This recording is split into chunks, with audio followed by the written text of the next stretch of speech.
Ladies and gentlemen, it is the world's first and only dark-skinned activist, Rashida Strober. I'm the reason that anybody on social media speaks about colorism as related to Black males, as related to any issue. I'm the reason why anybody speaks on dark skin, darkism. Back in 1998, I created this thing called dark skin activism, and it came as a result of me being mentally abused, socioeconomically abused, and abused in a lot of different ways simply for having dark skin. And the burning question was why. And so what I did is I became the change I wanted to see, because there was nobody talking about colorism. There was nobody talking about dark skin or darkism. It didn't exist. So I created it. I became the world's first and only dark skin activist in 98, gave birth to dark skin activism by speaking at St. Petersburg College about a dark skinned Sudanese model named Alec Weck. From that point on, I proceeded to develop dark skin activism into a platform, the first platform in history for dark skin. Everybody copying and stealing from me, but you didn't create this. And I'm here to tell you this and let you know this to your face. It's only one dark skin activist. I'm the sole originator, creator of the dark skin colorism lane. And anybody you see talk about colorism online or television, they are baby Rashidas. It all comes back to Rashida Strober. That's a fact. Had I not brought my brand and platform to social media, nobody would be talking about no colorism right now, whether it be on social media or on television. And if you don't believe me, just go do your research, go fact check. So in 2009, I brought the first dark skin channel to colorism, dark skin channel, darkism channel to social media. By 2014, Tommy Sotomayor contacted me, asked me to come on his show, speak on my dark skin agenda. And still people were like, what the hell is this? They never heard of it. It was strange to them. 2015 comes along, it pops off and goes viral to millions, where I beefed, not Kendrick Lamar. I don't know him personally. He doesn't know me personally, but I had a beef with him about his light-skinned girlfriend because I felt like he wasn't portraying in his real life what he was speaking on in his music. And I had a problem with that. And this was something, mind you, I had been doing before the internet, before social media, before anybody else spoke about it. They're all plagiarizing and copying me. So what people did, they mocked me, then they copied me. They said, what the fuck is this woman talking about? Charlamagne and the Breakfast Club made me donkey of the day. But then a funny thing happened. All these people online flocked to my channel, studied me, went to my website and copied the fuck out of my work. So now you got people, everybody and their mama, crispy burnt like chicken, and they, yeah, you know what I'm saying, talking about dark skin based on Rashida Strober. So what happened was these people already had built-in channels. They already had built-up audiences. They knew how to market, but they also knew how to steal and plagiarize. So nothing's original. It all stems back to one person, Rashida Strober, the world's first and only dark-skinned activist. And I don't respect none of you bitches. I don't like none of you bitches. You're not the dark-skinned activist. It's only one. You bitches, I birthed you. And you should be saying thank you, and you owe me. And I want to make this clear. I'm not in solidarity with none of you. Let's get that straight. Let's move right along. Have to get that introduction out the way. Ray J, I want to feel sorry for you. I mean, I do. I want to feel sorry for you. And by the way, guys, I had to put this discussion in context of me creating this entire lane of speaking about Black men as it relates to darkism and colorism. I created this lane. That is why I'm on here speaking from the perspective of Ray J saying, you know, clearly, hey, look, maybe if you would have married a dark-skinned woman, you wouldn't be going through this. Okay, these are the philosophy and opinions of the world's first and only dark-skinned activists. So be mad, because what y'all do, y'all get upset, and then y'all turn around and copy me. You try to create spin-offs of Rashida Strober, but you're not me. Hate me or love me, you're not me. I know you want to be me, but you're not me. So these are my unique philosophy and opinions that stem from the lane that I created, that came out of my own pain and suffering, and nobody will ever be able to fuck with that, ever. All right, continuing right along. Let me do what I do. Ray J, there's a strong possibility, and we can't predict the future. We don't know what's going to happen in the future, but I'm just saying, Black men have this obsession. Y'all have an obsession with light-skinned women and white women. Y'all have a fucking obsession. Let's get that out of the way first. Let's be clear. Y'all have this obsession. And let me also make this disclaimer as well. if this is true, because I don't know, it's two sides. Both of them done went on social media and gave their sides of the story. I don't know, but I'm gonna say this off the top. I'm never gonna condone a man. And again, I don't know if he actually did this. I wasn't there. But what I'm saying, I don't condone a man abandoning a pregnant woman. I don't care if she's light skin, dark skin, brown skin, white skin. You should, if you got a woman pregnant, you need to take care of your responsibility. And I'm not saying that he did this or he didn't do it. I'm simply saying, because this is one of the issues that came up, I don't condone that. Take care of your wife. If you decide you're gonna marry a white woman, light skin woman, take care of her. Simple as that. Because you have an innocent child involved. And I've had given birth to 2 babies, and unfortunately, in both instances, I was abandoned by both of you motherfuckers. Yeah, I'm gonna talk about y'all motherfucking by both of you motherfuckers. I'm still mad about that shit. Pissed off. By the way, I got a GoFundMe going. Make sure you guys go to my GoFundMe and make a donation. It's right here. I'm going to drop the link in there. I have a End Darkism campaign, and I'm looking to raise $1 million to produce my plays about dark skin. The first to do this. Don't come telling me about no Lupita. Lupita, you're nothing but a beneficiary, child.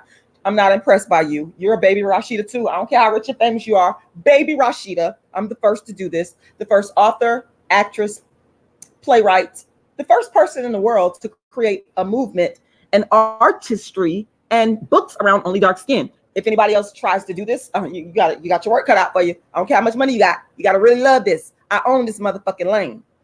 Anyway, make a donation. If you donate my books, let me be clear. I want to be real clear, y'all. My books, if you get the books from me, they are $40.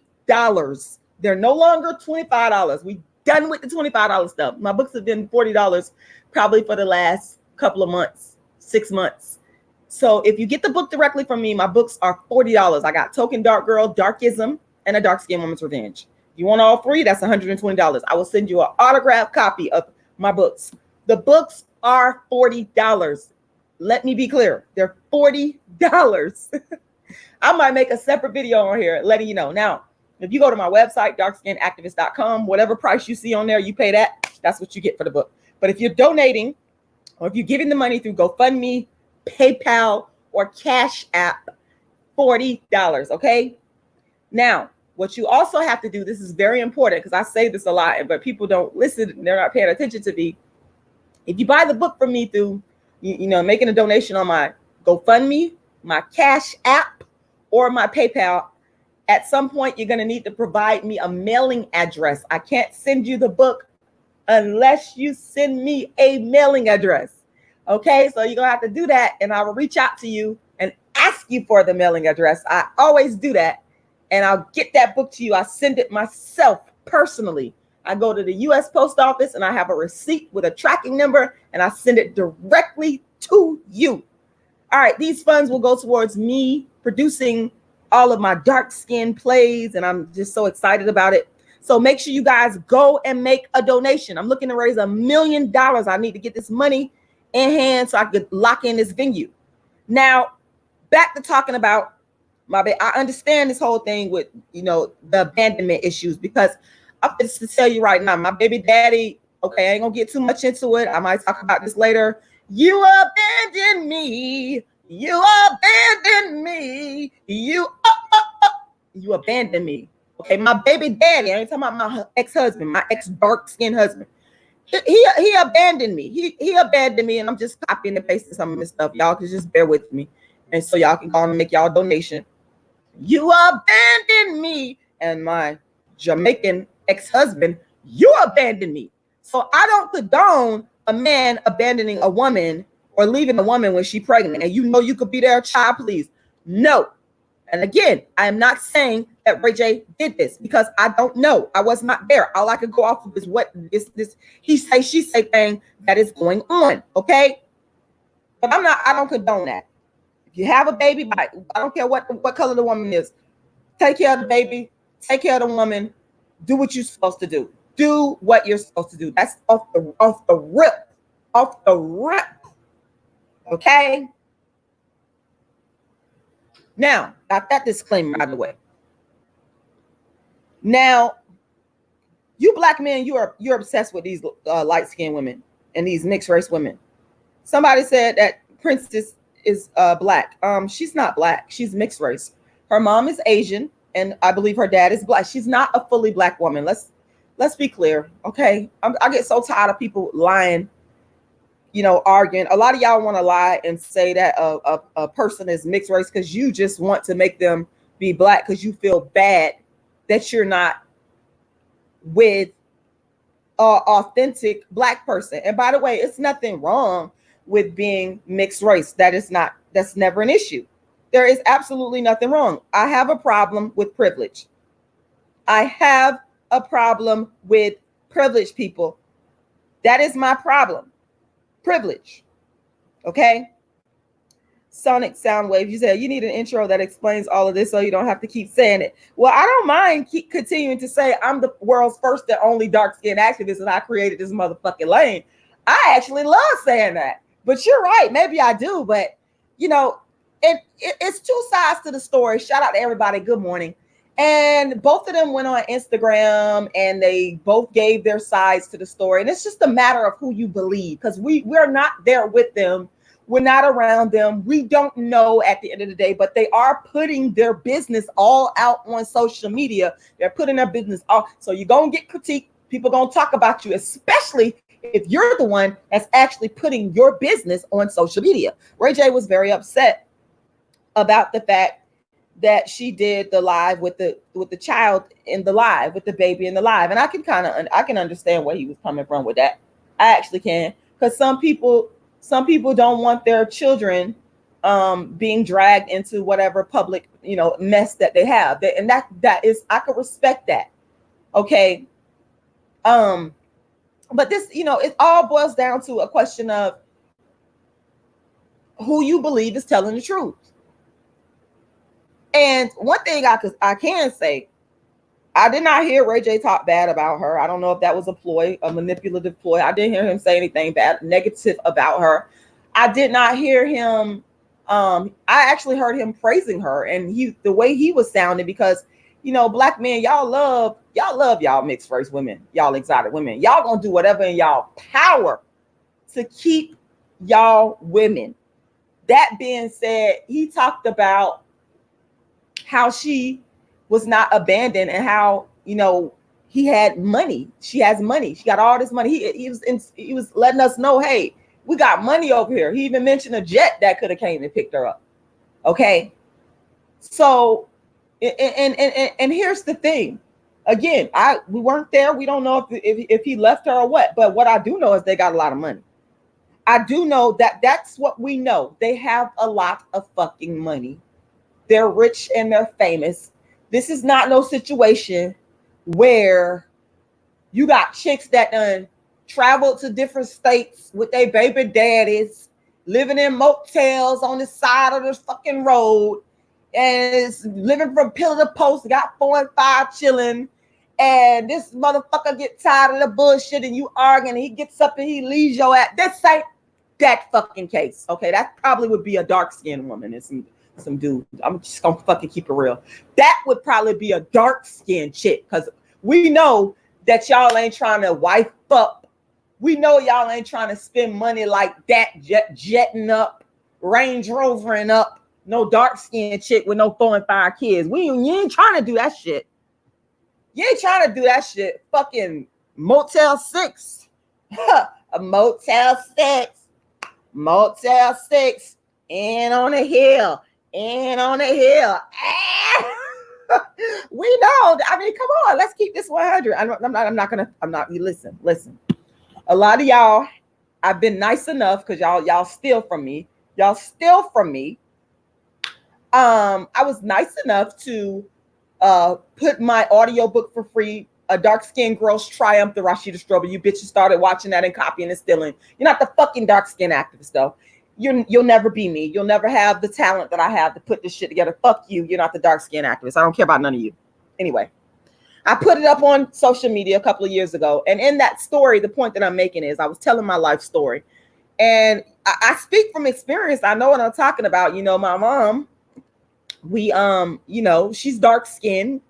And growing up, we were poor. And, you know, she was with this dark skinned man. And, you know, we were living in motels. We have been evicted. Okay, government cheese, that government cheese. Where that government cheese at? Where that go? Princess, you ain't on no fucking government cheese. Honey, you don't know nothing about no government cheese. Okay, we were on government cheese. We were on government cheese. We used to stand in line and go get the government cheese. Let's pull up a picture of the damn government cheese. Okay, the government cheese. There we go. We've been evicted. We were on government cheese. We were living in motels. And I remember, and I tell the story in A Dark-Skinned Girl's Triumph, the Rashida Strober story. And by the way, I ain't gonna worry about you stealing bitches. A Dark-Skinned Girl's Triumph, the Rashida Strober story. All you bitches is stealing from, but you're not the fucking dark-skinned activist.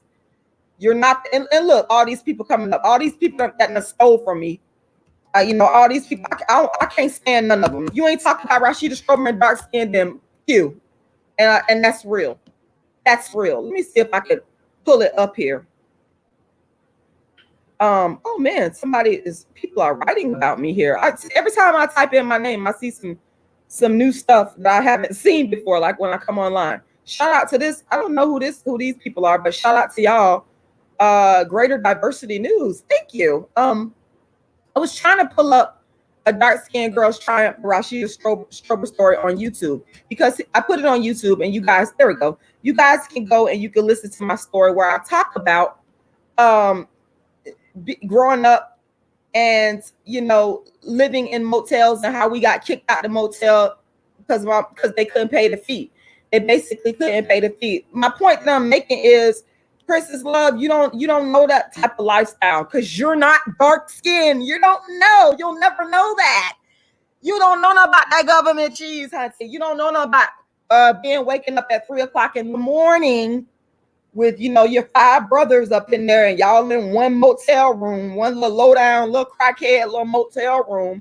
That's what it was about. I just dropped the link there in there. Make sure you go watch it. And make sure you drop me some coins because I gave that away for free and these bitches came and they stole. So make sure you hit me up and drop me some coins on my GoFundMe because I'm giving and giving and giving, and all people do is take and take and take. That's what they do.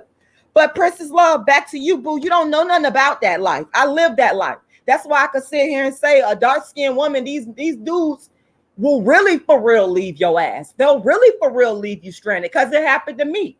It happened to me. We got kicked out the motel room. We didn't have no money to pay for the motel room. We was all in the fucking car. We ended up going to live in the church annex. Go check the story. A Dark-Skinned Girl's Triumph, the Rashida Strober story. Fuck you bitches copying my work. You didn't create this lane. You're not. I get mad every time I talk about this because I done wrote and created all this shit and bums want to come tell me about a fucking Lupita. Fuck a Lupita. I don't give a fuck about her. She ain't create shit. She's a fucking beneficiary of my work. Let me try to stay focused. Stay focused, Rashida. Stay focused. I'm just mad. When you done created a fucking lane and bitches biting off of you and eating off what you created, I spat on them. I don't respect none of them. Okay? So I see some of y'all talking about the cheating. I'll address that too. But what I want to say, because she talked about being stranded in here, I don't think Princess understands the definition of stranded. I don't think she understands what it's like to really be left in a fucking motel room with no money, broke down, and be dark skinned and fucked up. I lived that fucking life. I understand. It's called darkism. It's called darkism. It's called fucking darkism, where it's hard to get a black man, a balling black man like Ray J. Ray J, you're a baller, and you're a baller honestly because of your mom and dad. Let's you know what? Shout out to his mama and daddy. I do respect them because if it wasn't for your mama and daddy and Brandy, who I adore, I'm a Brandy fan. Don't get it twisted. I grew up on Brandy. I'm a respect to Brandy. Put some respect on Brandy's name. But Sonia Norwood, I respect that woman. She's a very smart, business savvy woman. And Ray J is in position because of his mother. Let's be clear. Just like Beyonce. Y'all want to praise Beyonce. I don't care about no Beyonce like that. Ain't nobody bowing down to her. She in position like that because her dad, her dark-skinned dad, and her mother, light-skinned, I'll give them credit, they are business people. They knew how to put them in position, market them, and get money. That's why they're rich and famous. It's not so much your talent. Yeah, you developed it over the years. I'll give you a certain level of respect, but your mom put you in position, Ray J, to grow up and get money. So she's really the backbone of all this. Let's be clear about that. But back to you, Princess, you don't know that life because you will always get taken care of. If it wasn't Ray J, it would have been another black man, another wealthy black man. Light-skinned, mixed race, Asian women is always going to be fucking well taken care of. And Ray J, he might not have said it out of his mouth like how I'm saying it, mixed race, light-skinned, but I mean, hell, he said that, you got money. They got money. I got you. That's what he said. I got you. Then he talked about the jet. He's letting us know she's well taken care of. She is well taken care of. And why? This all stems to the fact of black men. Y'all are obsessed with mixed race women. But I wonder if it would have been the case if you would have married a dark-skinned woman. Would you be going through all of this, Ray J, if you would have married a dark-skinned woman? But you would never consider that because you don't like dark skin like that. You don't like dark skin like that. Period. Has anybody ever seen Ray J date a dark-skinned woman? Has anybody ever seen Ray J date a dark-skinned woman? Where's she at? Because I want to see this. I want to see this. Oh, somebody say they wish this was a call-in show. Oh, okay. No problem. No problem. But y'all, you're going to have to talk loud enough. And I ain't gonna take too many calls. But hold on one second. Because I mean, speak your piece. By the way, once again, I'm going to keep promoting my GoFundMe because I need some of that Ray J money. Ray J, donate to me. Since you don't want no dark-skinned woman, donate to me, okay? Make sure y'all go to my GoFundMe. You can go to my PayPal, icecreamladydream@yahoo.com. Or you can go to my Cash App, Rashidalala, and make that donation. My goal is to raise $1 million to produce my dark-skinned shows and tour with my Darkism talk. So make sure y'all drop that in there. I just put the phone number in there. You guys want to call in? Go ahead. April, spring 2015. You said, Rashida, do you advocate black women dating interracially? No, I don't. And some of you are new to my channel. Some of y'all just started following me. Let me tell y'all something. Dark skin activism is rooted and grounded in my hardcore effort to get the approval of black men.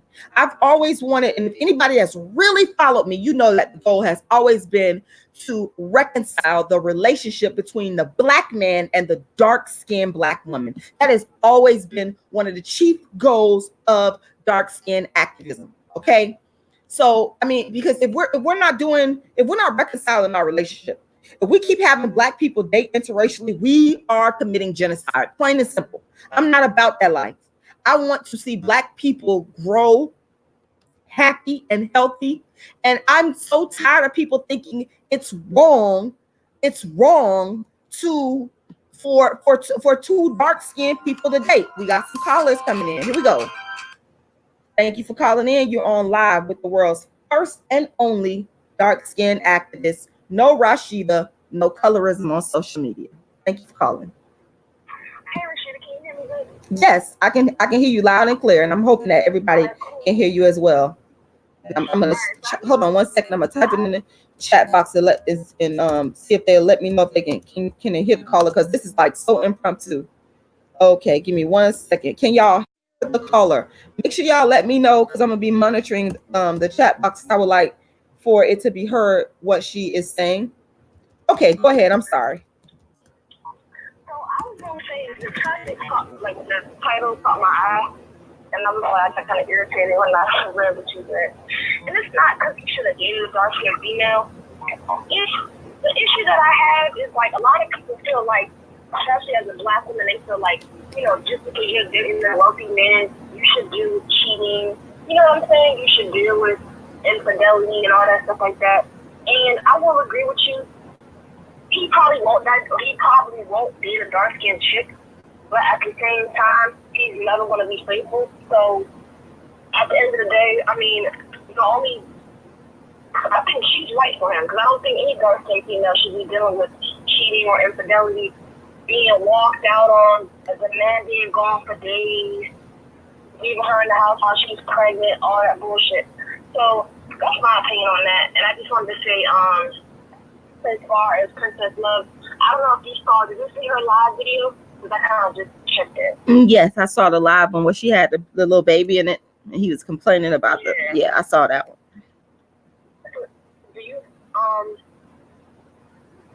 Do you feel like he should have, do you feel like a dark skinned female should be with a man like Reggie? That's an excellent question. That is, I'm gonna let you get off the phone, because some people said it was choppy, but I'm gonna answer this question if you don't mind off the phone. But I do appreciate you calling in. Thank you very much. I'm finna answer that question right now. All right. Okay, bye-bye. First and foremost, I want to say thank you to the caller. She made some excellent points. I hope that you guys could hear her. Her question was excellent. And y'all gotta bear with me. Come on now. Y'all know people done stole my work, they done ripped me off. Okay, I got all this talent, but I ain't got no fucking money. That's why people steal it from me. I need to be like Ray J. So with that being said, sometimes the talent doesn't have the money. So y'all gotta bear with me on this one, okay? All right, okay. So thank you to the caller for calling in. I appreciate you a lot. I appreciate everybody that listens, even though y'all might not think that, but I actually fucking do a lot. She brought up an excellent point. She talked about, do I think Ray J should, do I think a dark-skinned woman should date Ray J? And she kind of put that in the context of Princess. Okay, yeah, she just light-skinned woman, mixed race woman, but she's dealing with a lot of cheating. So, and if you're in the comments, caller, you can chime in and correct me if I'm wrong or whatever. But that's a good question. And you're making me stretch and think. And I fucking like it when people make me stretch and think, because I'm actually sitting up here fighting with myself over that. Should a dark-skinned woman have to deal with the fuckery that these light-skinned mixed race women with these baller men have to go through, with the cheating and the abandonment and all these different issues? Well, here's what I'm going to say to that. And that answer is going to continuously be developing. I don't want dark-skinned women at my core. Yeah, I talk about y'all done stole from me. That pisses me off, some of y'all. But at my core, I don't want dark-skinned women to suffer. And the reason is because I feel that we've suffered more than any other skin tone of women. So I don't want the suffering. I don't want a dark-skinned woman to be in a relationship with a man that cheats, that is not emotionally available, that does not take care of their kids. Here's the thing, though. Here's the irony of all this shit. And I've been through this shit. I've seen this shit with my own mama. We go through the same issues, but the dudes just be like, most of the time they be broke. They ain't got no money. The consolation prize with the light-skinned women, the dudes be having money, and they can kind of say, okay, here's your makeup Range Rover, Land Rover. My favorite car is a vehicle is Land Rover. That's why I use that as an example. Or here's a makeup Benz. They got money to be able to cover that shit up.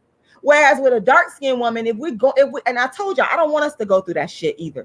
Whether the man be wealthy or not wealthy or middle class or whatever.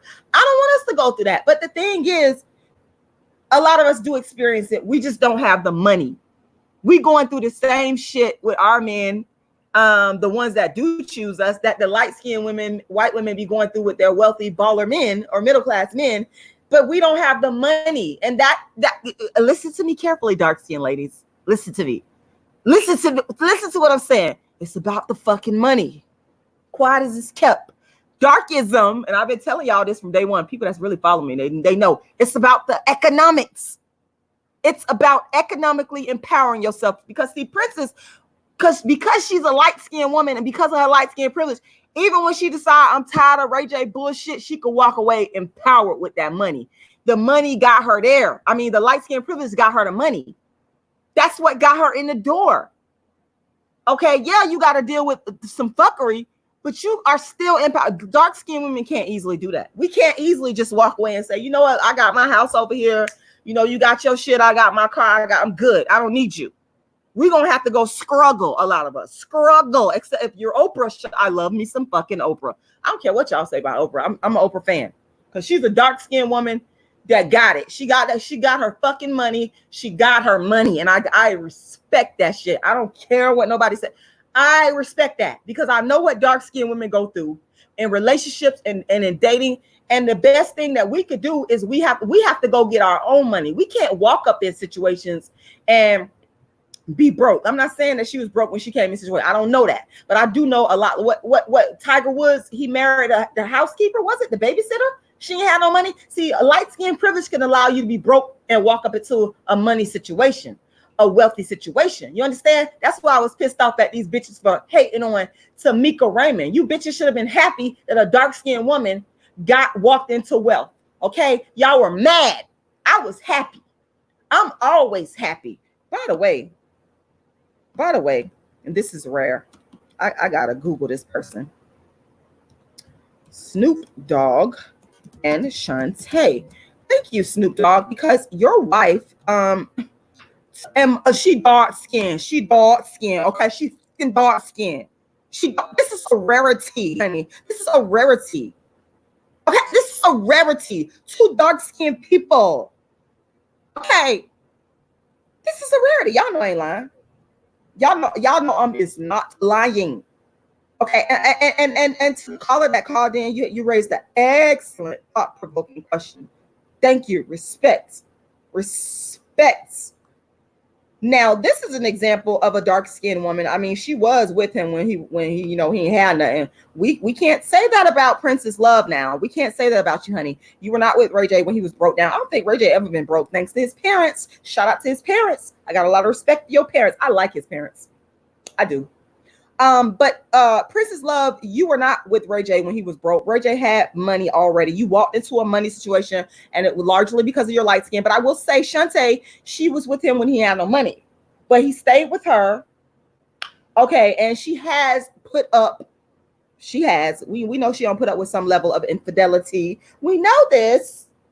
So I don't know if that's a good comparison, simply because it's a good comparison in some ways, because they both have probably had to deal, or had to deal with some level of cheating and infidelity.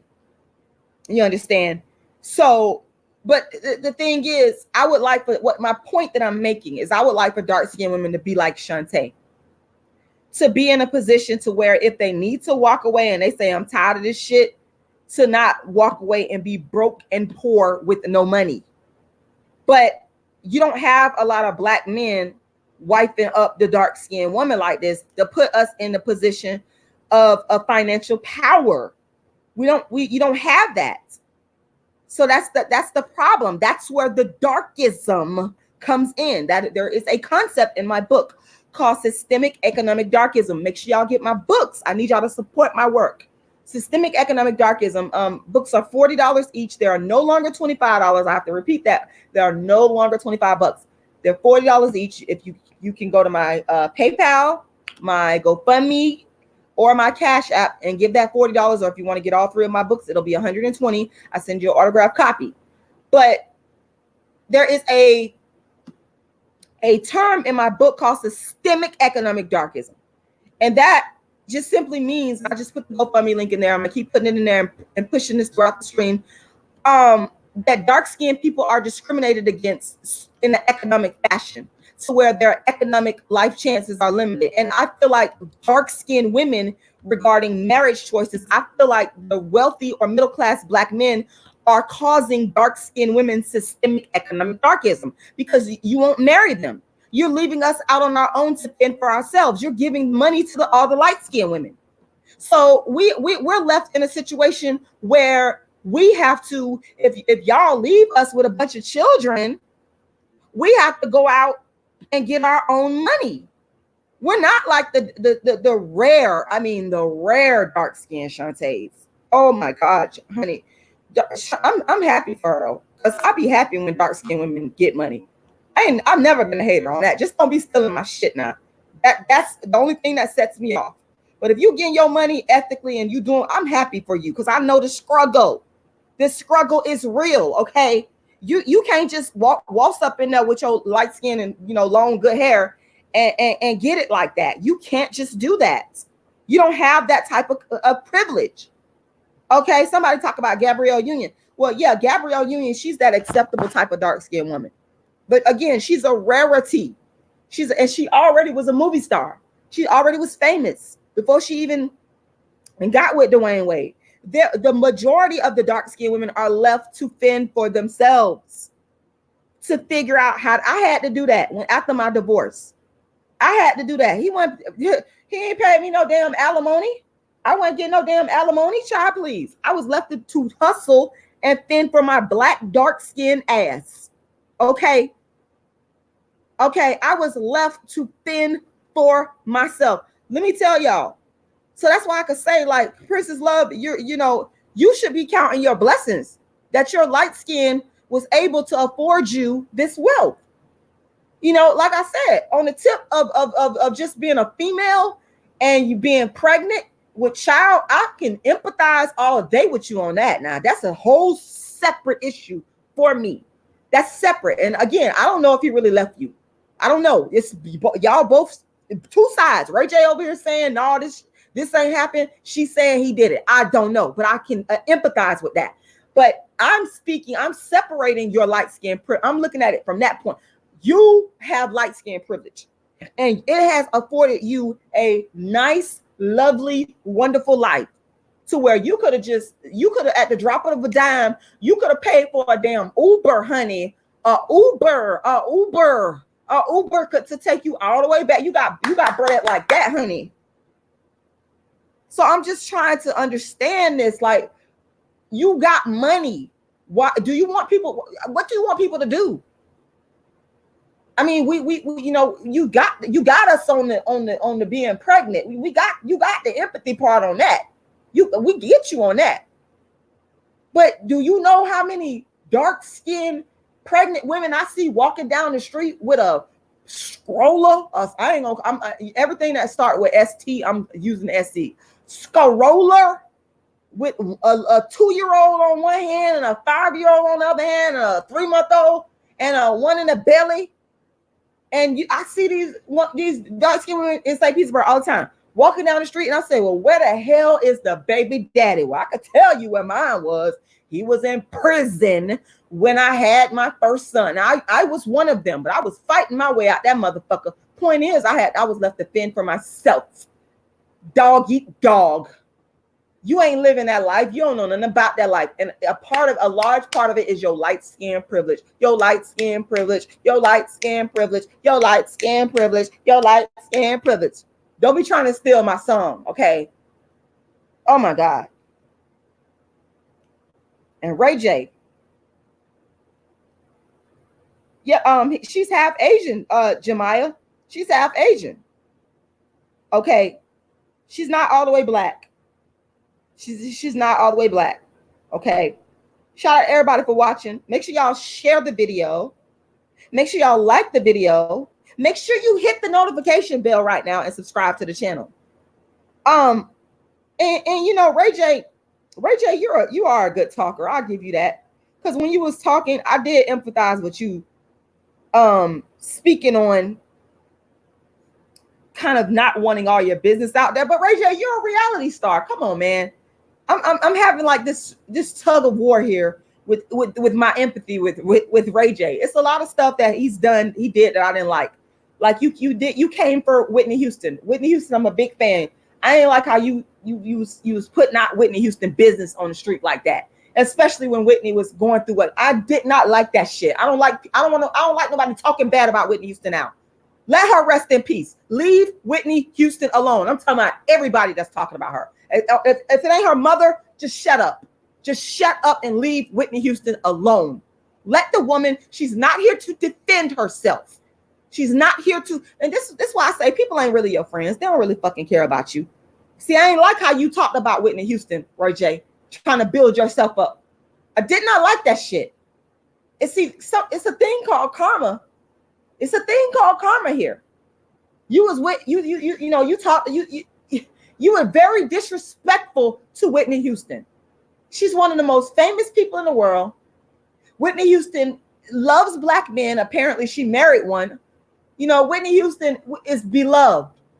And you don't throw dirt on somebody when they down like that, you know, or when they invite you into their inner circle like that, just because you want to build your name up, man.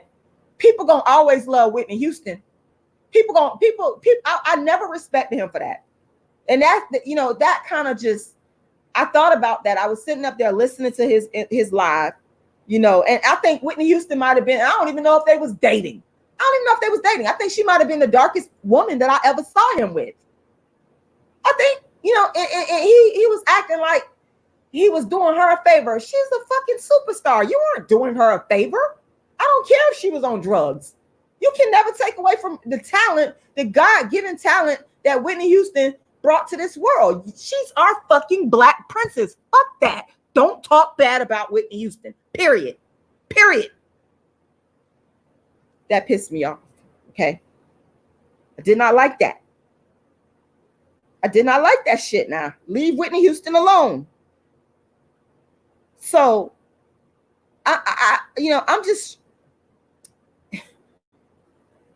this man is just, Crystal Magnum, why not date a dark-skinned woman? That's my question. Why not? But like the caller said earlier, is it actually in a dark-skinned woman's benefit to date a man that will cheat on them, that will mistreat them? And, you know, cheating is like, to me, that's one of the biggest sins. Is, you know, the only benefit then, if this is the case, to where, if it's really true, because this stuff is alleged, I don't know if he's doing all of this, but if it's really true that, you know, he's cheating and doing all this stuff, then the only benefit for a dark-skinned woman today is the economic come up. That's it. Just like Princess Love, she got an economic come up. But I also have to ask this question, and that's why I titled this. Would he be going through this if this was a dark-skinned woman? If he had decided that I'm not going to be obsessed with light-skinned women, I'm going to give a dark-skinned woman who is interested in me a chance, and I'm going to go based off of, and unfortunately, because I've ran into a lot of Black men like this, when they get with dark-skinned women or try to get with me, they'll say, oh, you're a good person. I want to be with you because you're a good person. It won't be about my looks.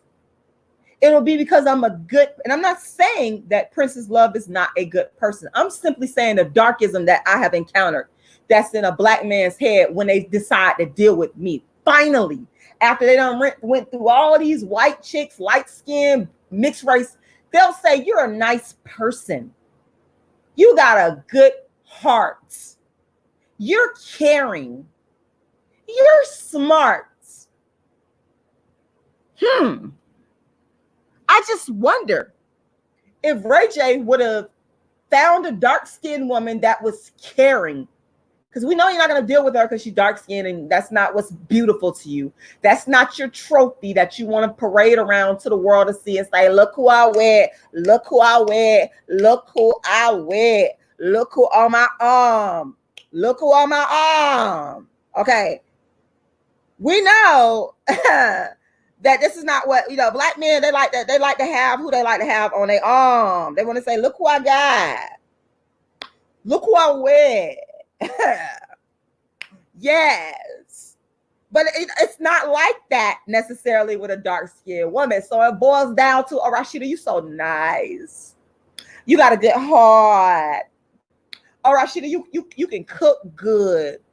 Oh, Rashida, I know you will take care of me if I get sick.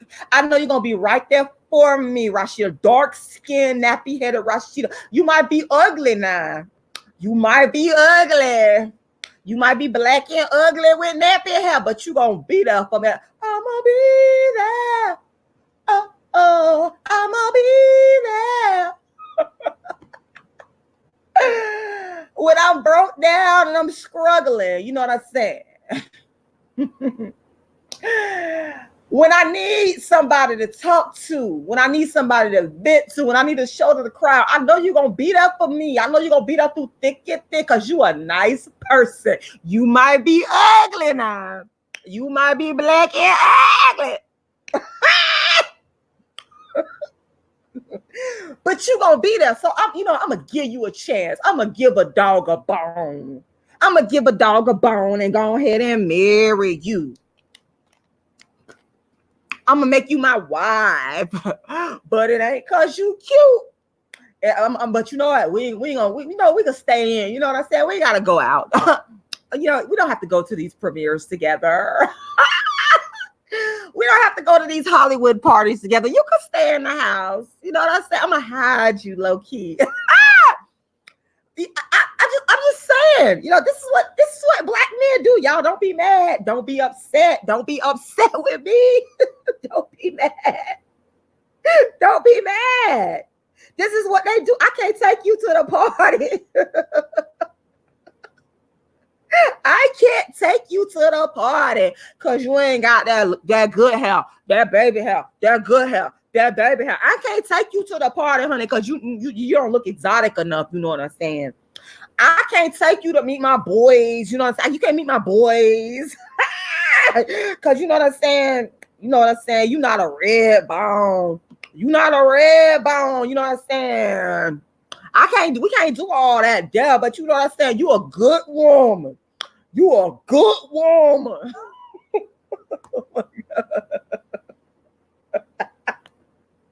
So I'm just saying, y'all, if Ray J would have opted to marry one of the lovely women that I just described, like myself, let's see. Hold on, y'all. Hold on one second. Let me find out what y'all think. Do y'all think that Ray J, would have married me?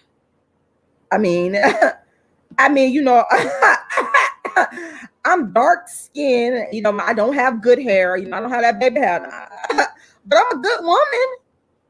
I'm a good woman, Ray J. You know what I'm saying? I'm gonna be there for you. You know what I'm saying? I'm gonna be there. But do you think you'll be able to take me to the parties? Can we go to the Hollywood parties together? Can I go meet your Hollywood friends? You know what I'm saying? Do y'all think I look good on Ray J arm?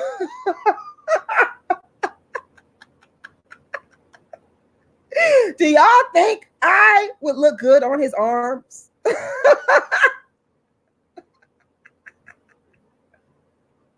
I'm just saying. I'm just keeping it real. But this is what these black men do. They just don't want to they rather deal with all the issues that come along with their mixed race exotic obsession that they have, rather than wife up a nice, homely looking, plain, black and ugly, dark-skinned woman like Rashida Strober. You probably would have the issues that you have had you married Rashida Strober, Ray J. But I'm not sure I would want your ass though. Because like I said, I don't like some of the stuff you did. I'm not sure about that. I like your money. I ain't gonna tell no lie. I like the money, but your character is kind of in question regarding Whitney Houston. But maybe you change. People do change. People do change over time. But I just wouldn't be good enough for you. I'm too black and ugly and too dark. So what they're gonna continue to do is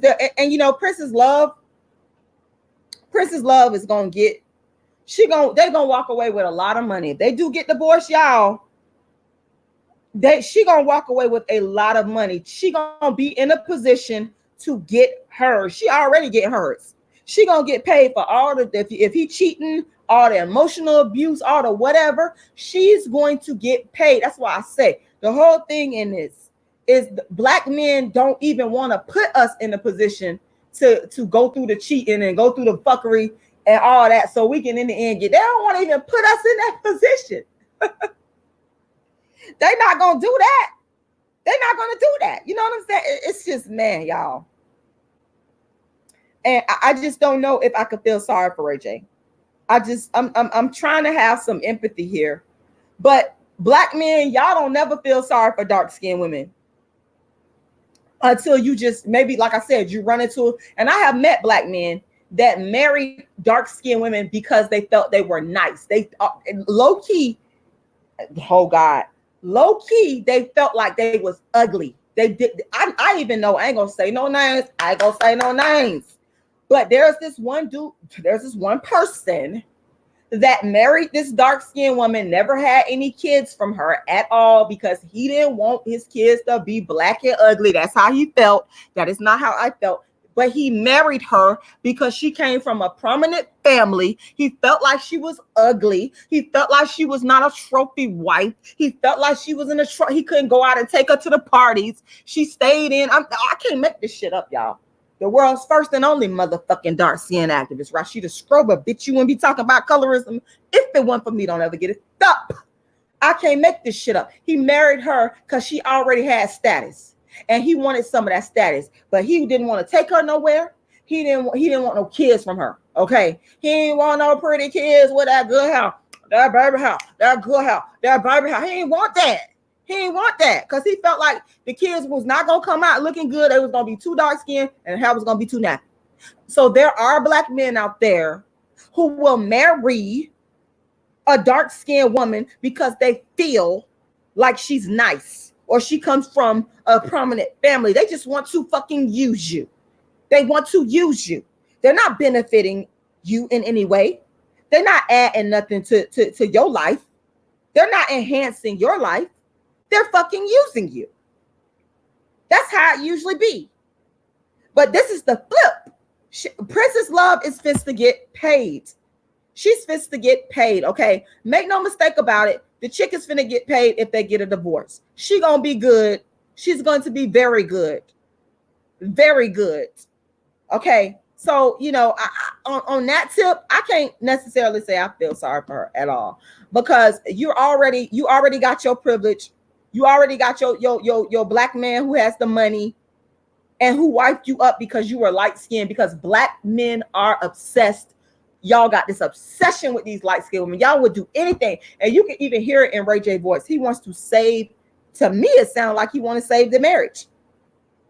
Black men are very forgiving of mixed race women, of light-skinned women. They will let them get away with shit that they will not let others get away with. Ray J, even though he doesn't like what she's doing, he kept saying, I'm not going to talk bad about my wife. Okay. He's very forgiving. But y'all, sometimes y'all are not very, in my experience, y'all are not very forgiving of dark-skinned women. Y'all will brush dark-skinned women off. Y'all will be nasty, rude, don't want to give up no money. We have to be fighting. Oh man, the stuff that a dark-skinned woman go through with baby daddies and husbands, I'm talking about economically and also, you know, in other ways, versus what light-skinned, white-skinned women go through is just like the difference between night and day. It's like they feel like they're doing me a favor by being with me, giving a dog a bone. Woo, woo, woo, woo, woo, woo. Giving a dog a bone. You feel like you're doing me a favor by being with me. Like I should be kissing the ground you're walking on because you're with me. That's what dark-skinned men, black men do to darker-skinned women.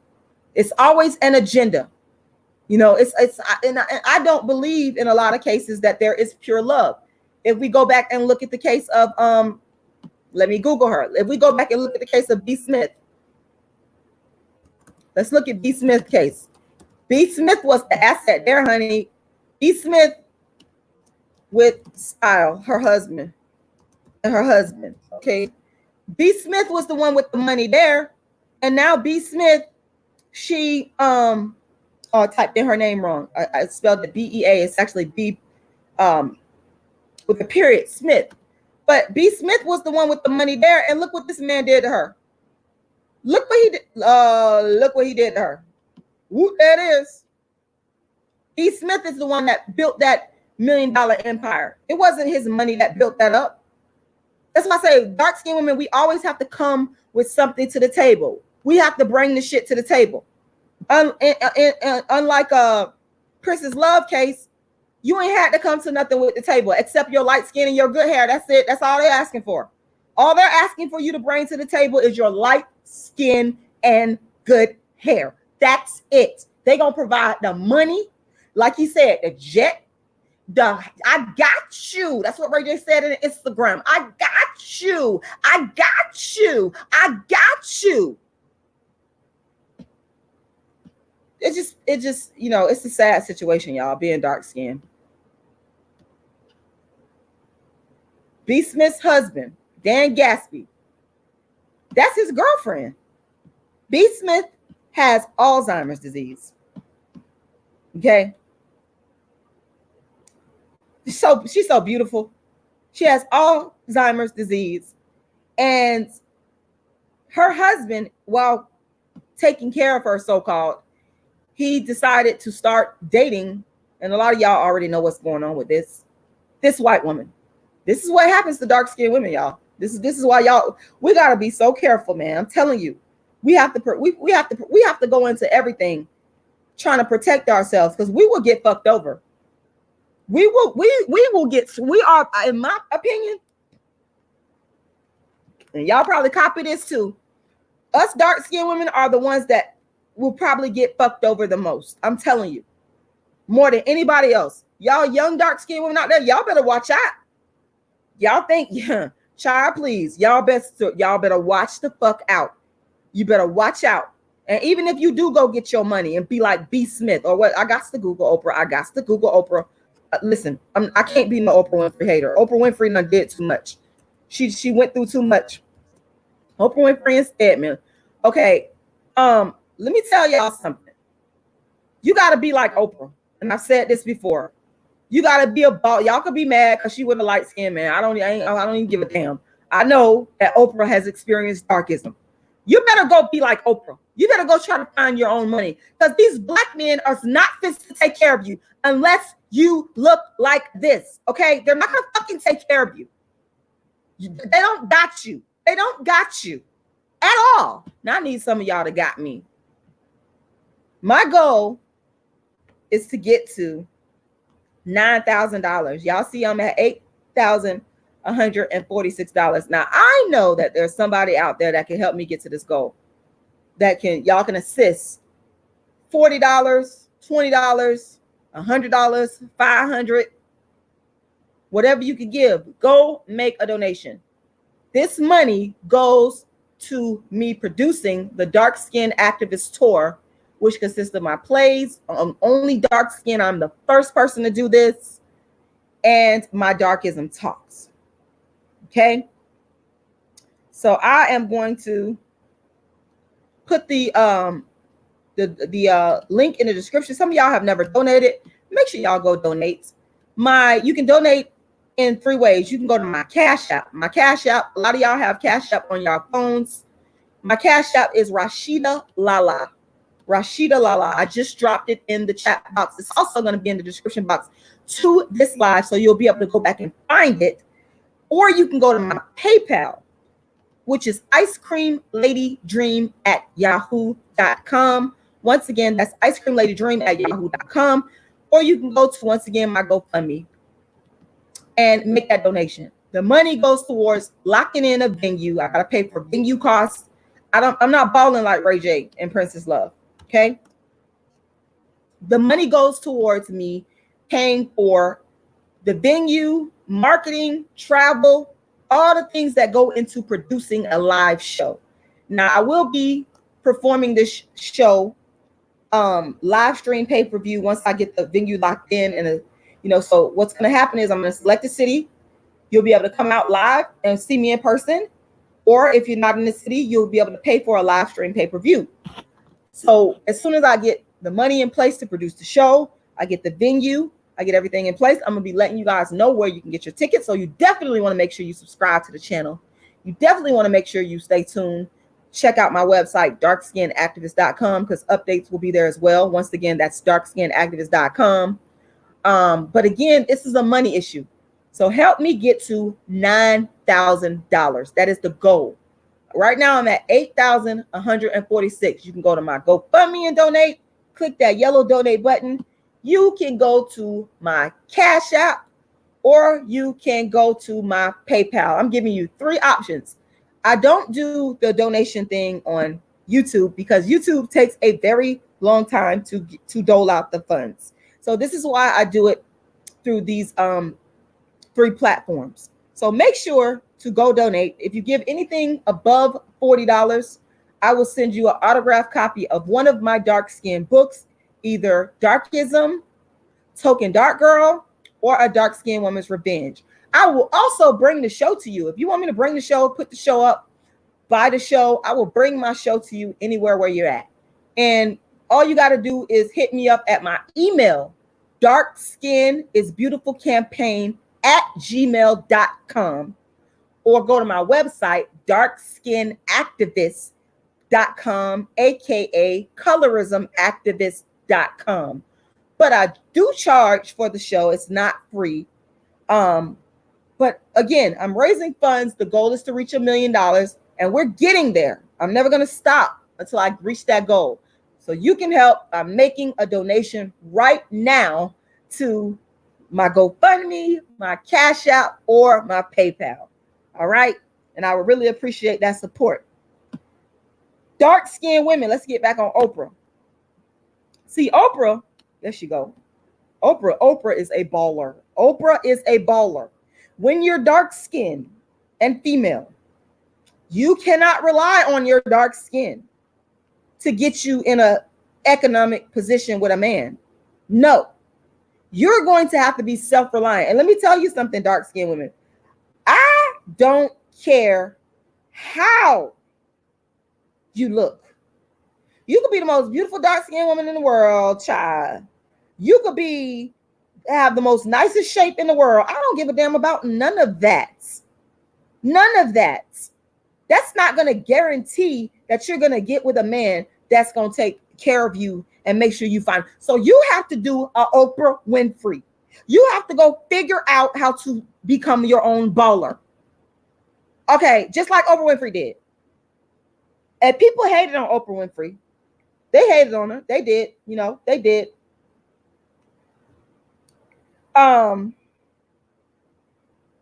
But Oprah continued. She continued on the path. She continued the discipline. She continued to work hard. She continued to keep going. She continued to persevere. She continued to understand that she needed to build.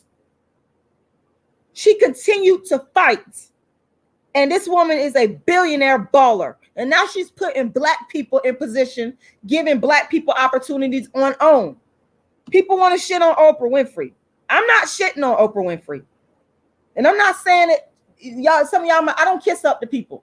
I talk about her because I actually respect her as a dark-skinned Black woman.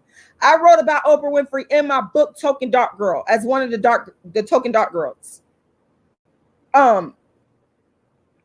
Because she's an example of what dark-skinned women got to do. You cannot depend on a Black man to take care of you. And I remember people talking shit about Oprah. Oh, she knows she ain't doing this for Black people. Just shut up. What have Black people done to help Oprah Winfrey? What have you done as a Black person to put Oprah Winfrey on?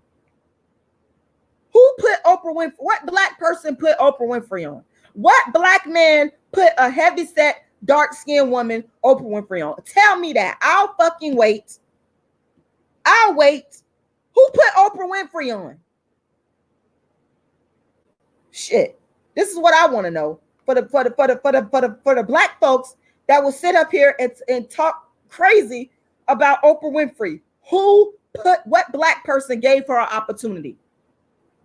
I don't see y'all doling out opportunities like that to dark-skinned women. I don't see it. I don't see it. Let me read some of y'all comments because I'm starting to, Lord have mercy. So which one? Okay, Gun Streets. Okay, shout out to Gun Streets. You've been a long time supporter, even though we disagree. That's okay. You said, so which one is it? You keep saying black women can't depend on black men, but then on the other hand, you expect black men to come back to y'all. Why would they? Well, hold on. That's not fair, Gun Streets. What I'm saying is I wish that black men would treat dark-skinned women the same way they treat light-skinned women and help us ball. Like Ray J helping Princess Love ball. Why can't black men do the same for dark-skinned black women? We want to come back to y'all, but y'all don't think we worthy. We got to do Oprah Winfrey's on y'all. We got to build our own empire. We got to do B. Smiths on y'all. And then when we do the B. Smiths on y'all, look what y'all do. We get sick and down. Look what y'all do. It's not right. So y'all got to clean up y'all act.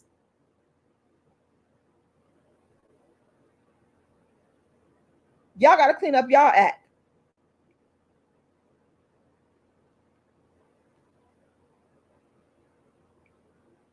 Y'all got to clean up y'all act, man. I'm teaching my dark-skinned daughter to get money, get a business and get money, because I don't want her to have to go through this mess. I don't want her to have to grow up and you know, see a light-skinned woman get wiped up and taken care of by a black man, and she over here on the sidelines. No, she gonna have her own money. But most importantly, I'm a teacher. You can't be letting them use you. When you get money, do Oprah Winfrey. Do an Oprah Winfrey. Oprah is a very smart dark-skinned woman. She understands how to get the money and how to keep it. Okay, that's we can look at Oprah Winfrey, dark-skinned women, and learn so much. I'm sitting up here trying to tell y'all something. Young, old, middle-aged, in between, it's never too late. Just me. You said, why does a black man have to take care of you? Why can't, but y'all don't ask that question of the light-skinned women. Why you ain't asking Princess Love that? Ray J out here taking care of her. Ask Princess Love that same question. Ask Princess Love the same question. You sitting up here asking me, you said, why does a black man have to take care of you? And you put you in caps. Are you saying dark-skinned women? Ask that same question to light-skinned women, that these black men be wifing and giving. I mean, they kiss the ground they walk on. They give them everything. Everything. Oh my God. While dark-skinned women be out here suffering. Gun Street says, if that's your wish, how about y'all start being nicer and showing some respect? And yes, we disagree, but I support you 100%. Well, thank you. We do show respect.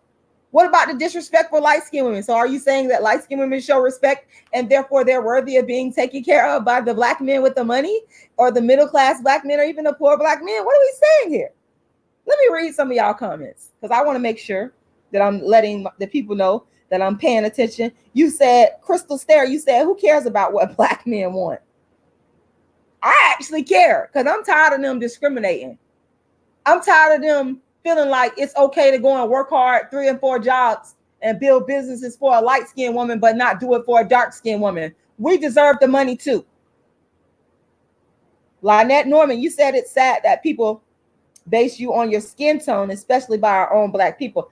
I 100% agree. And that's what our black men do. They don't look at us as valuable. They don't look at us as somebody that they want to put on their arms and somebody that people will see as beautiful and respectable when they get to this level of money. They feel like they got to have a light-skinned woman. That's what they put value on light skin. That's what I said. Black men are obsessed with light skin and mixed race women.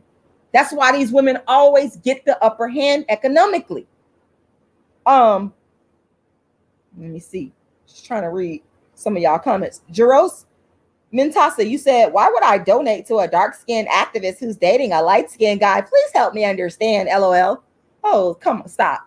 Why would you donate to me? Because I've given and given and given and given and given to black people, and people have taken and taken and taken.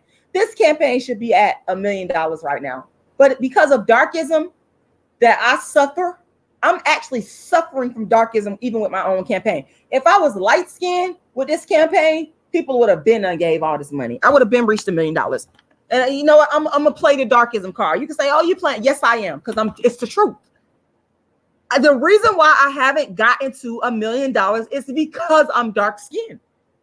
It's because I'm a dark, and if I was a light-skinned woman speaking the same way I'm speaking, same tonation, same delivery, people would give money because they'll say, you know what? She's assertive. She's brilliant. She's bold. I would have contracts. But people take from my fucking work. They steal from me all the time. And they built channels based off of my work, but don't want to donate. That question right there is a question that's filled with fucking darkism to me. And it pisses me off that this campaign is not at $1 million. And I know it's because of darkism. I ain't saying nothing differently than what other radicals have said. Nothing. It's just coming out from a dark-skinned woman. It's coming from a dark-skinned woman. Period. Starkism. Moving right along.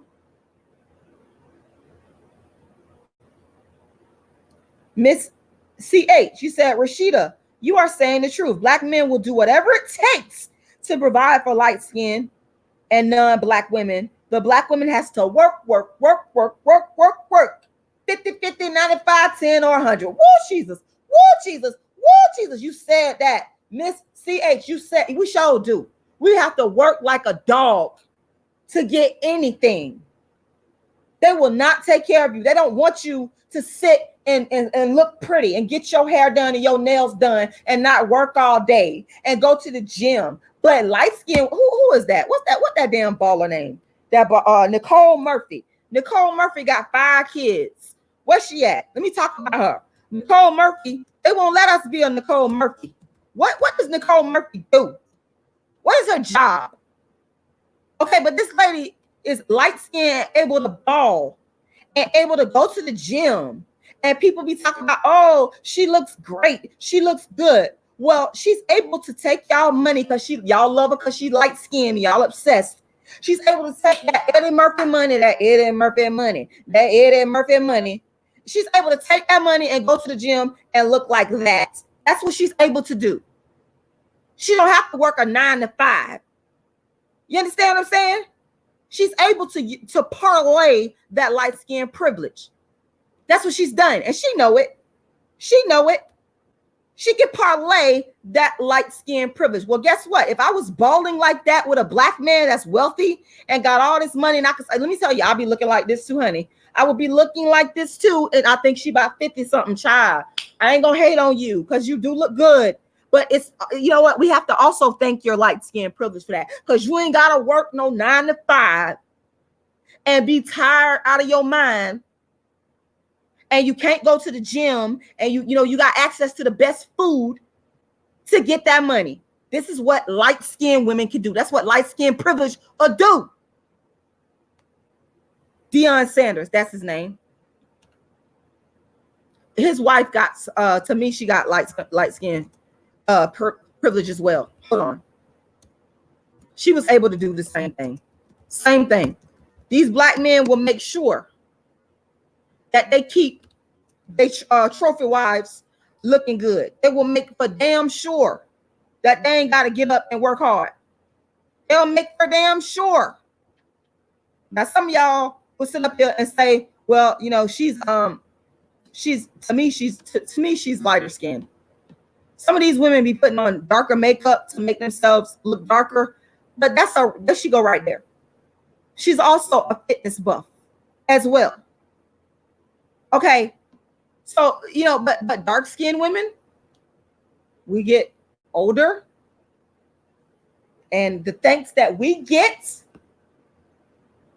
is our men getting a white girlfriend while claiming to take care of us, and we out of our mind. We sitting over here out of our mind, and you got a white girlfriend over here. If that ain't darkism, I don't know what is, y'all. If that ain't darkism, I don't know what is. It's craziness. This is craziness. Let me try to read through some of y'all comments. Crystal Stare says Nicole Murphy is an attractive woman. Yeah, she's even more attractive because she's got the money to maintain that attractiveness. That's why you see dark-skinned women in the hood, heavy set, because they ain't got that money like that to go get some liposuction, okay?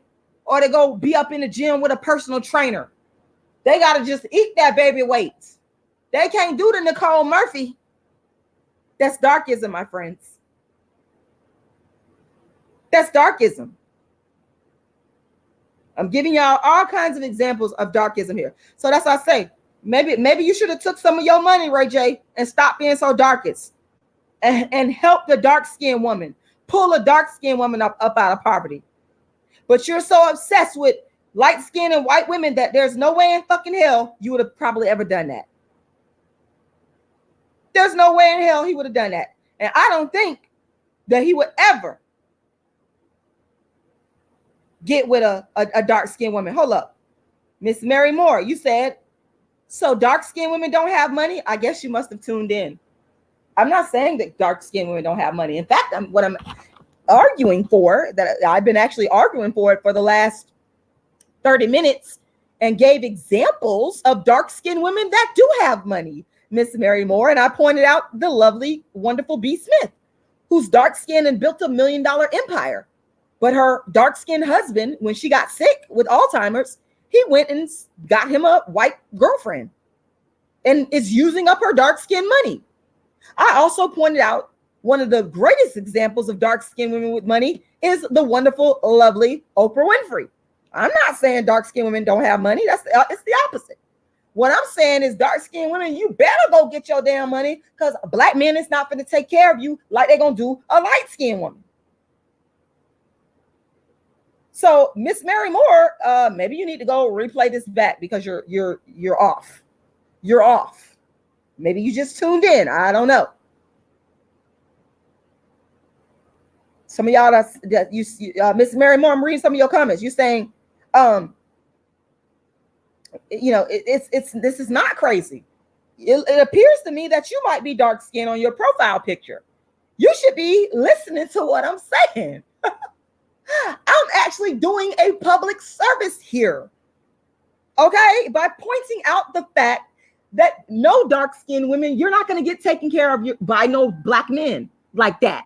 You're not light-skinned. You don't have that privilege. So go get the money. I'm actually helping dark-skinned women. I'm actually helping y'all. I'm actually helping. TMACDC. How am I hating? Here we go. Here we go with the lies. Y'all love to lie on the dark skin activists.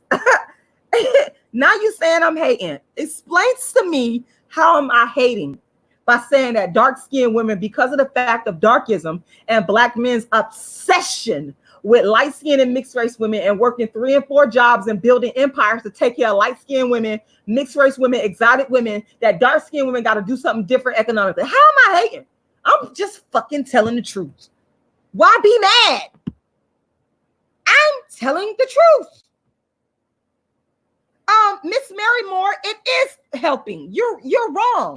You're dead. And I would love for you to call in and talk to you verbally. Let me put the phone number now, because you're absolutely dark-skinned women shouldn't listen to women like you. Because you're wrong. I used to give dark-skinned women like you the benefit of the doubt when y'all would come to my shows and tell me, well, Rashida, I don't go through this. The bullshit. I'm calling dark-skinned women like you out. Since you came on here, let me put the phone number up in here, because I was about to get off here, which I'm going to do in a few minutes. But I'm going to give you a chance to call in and sound off, because you're wrong. I'm actually right. I'm helping dark-skinned women. This is what I'm talking about. Dark-skinned women will come for me and tell me how I'm wrong, and then y'all will turn around and plagiarize my fucking work. Y'all will use my ideas, but I'm calling y'all out. You're dead ass wrong. I'm actually right on this shit. And this ain't nothing that's going on 50 years ago. It's going on right now. Do you know how many dark-skinned chicks is up in the hood that done been baby mamaed by black men and been left? Child, please. Telling me I'm wrong? No, ma'am. No, ma'am. No, ma'am. No, I'm no longer going to be so nice to dark-skinned women like this no more. And y'all got to understand, I used to be real nice. I've been doing my show. I told you I've been the motherfucking dark-skinned activist. I built and created this motherfucking lane. Fuck everybody else talking about it. You're baby Rashida, period. Dark-skinned women would come to my shows and they would come and tell me what I'm saying. It don't make sense. They never been through it, blah, blah, blah, blah. I was so cordial and nice. Gave them the benefit of the doubt, knowing full fucking well I know what I'm talking about. I said, okay, no more. You ain't getting the nice Rashida. It's too much at stake. Plus, y'all done motherfucking stole from me. I ain't being nice no more. You're wrong. Y'all can sit there and listen to that foolishness if y'all want to. But the dark-skinned activists know what she's talking about.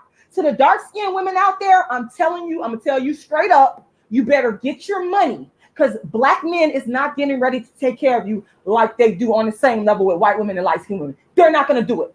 They're not. You won't have to bring some assets to the table. Okay, you're not going to just be able to waltz up in there and use your, hold on. You are on with the world's first and only dark-skinned activist. I hope this is Miss Moore. Let's go. No, this isn't Miss Moore.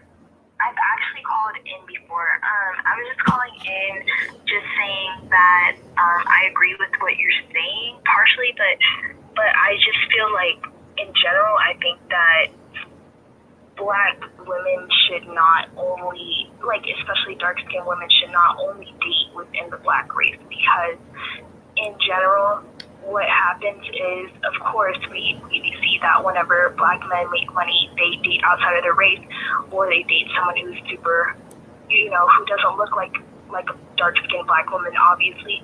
So I really feel like if you were to expand your options and not only date within your race, like, it would be better, because in general, everyone else is doing it. Black men don't just stay within their own race. Why are we staying within our own race? Like, there are so many other races in this world. We don't only have to date one race. And another thing is saying that dark-skinned Black women can't get men to take care of them. I mean, yeah, I agree with you saying Black men to take care of them, but I've seen dark-skinned Black women with white men and other races of men, and they're like the breadwinners of the house, or they take care of the household altogether. So I feel like it's because we're not expanding our options. We have to think outside of the box and not just be like, oh, I have to be with a Black man. It's 2019 and no one else is only staying within their own race. So why are we doing that? Especially if we already know that there's probably, obviously it's because of darkism and all of the stuff that's happened in the past. So what's the point of us just confining ourselves? Okay, thank you very much. What I'm going to do, I'm going to hang up and address what you just said. Thank you very much for calling. I appreciate it. Okay, thank you. Thank you.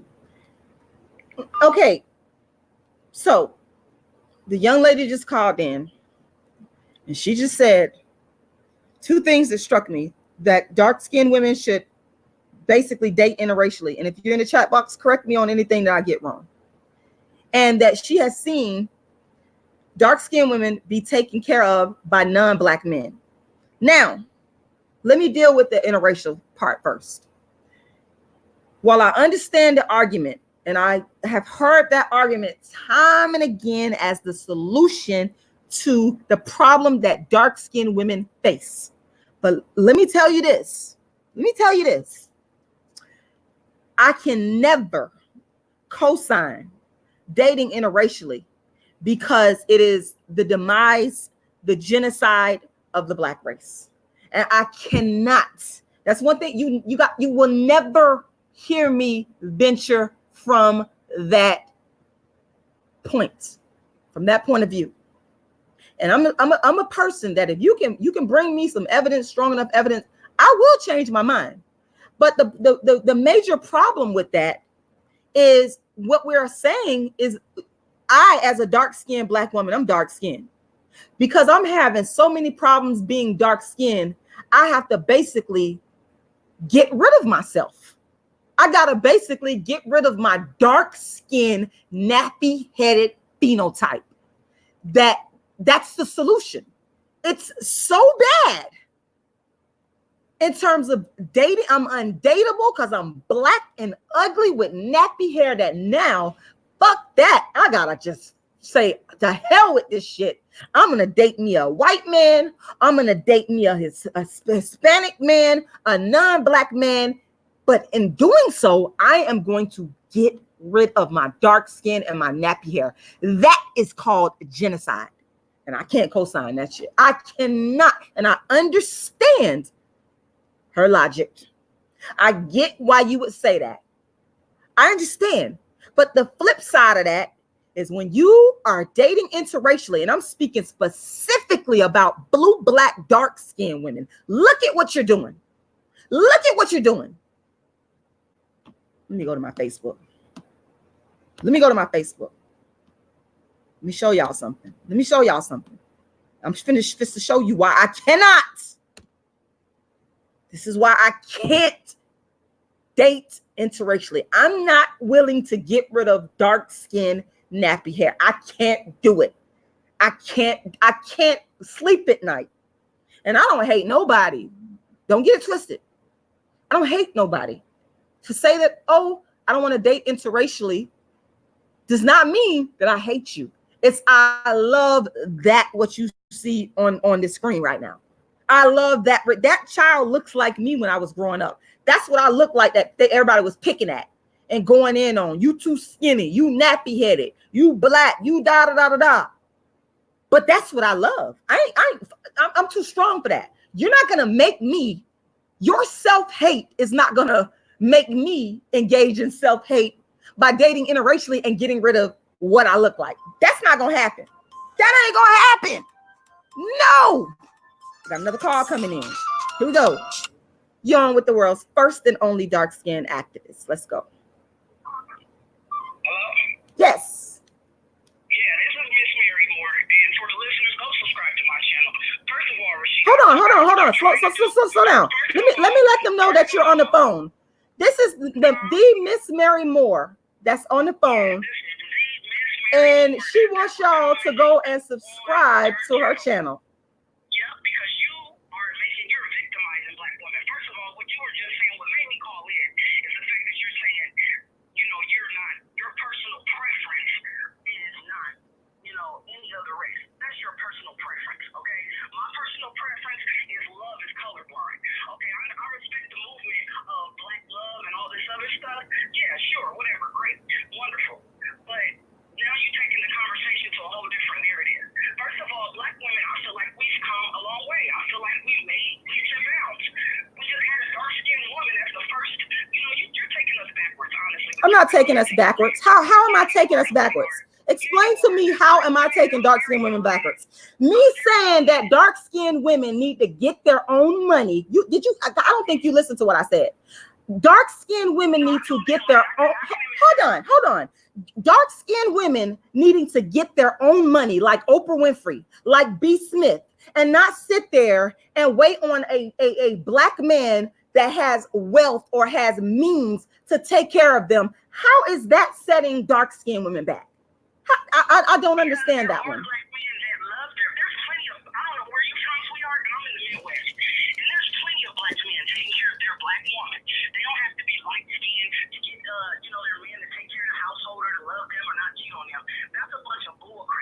No, it's not a bunch of bull crap. It's not a bunch of bull crap. It's no. I'm trying to understand, how am I taking dark-skinned women back though? This is what I'm really trying to understand from you. How am I taking dark-skinned women back? And where am I taking them back to?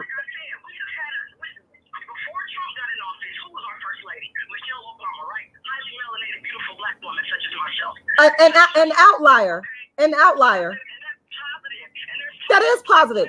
But she's an outlier. Go ahead. No, I'm not. No, you know what? I'm gonna be quiet. I ain't gonna say one word.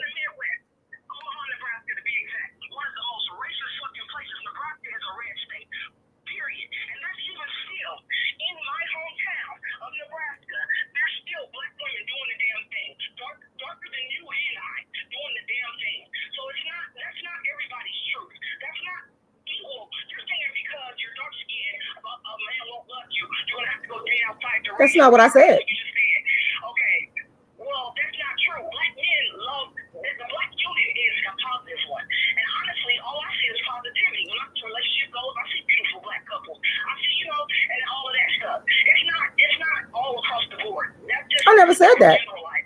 What you're doing is overgeneralizing. No, I'm not overgeneralizing. No.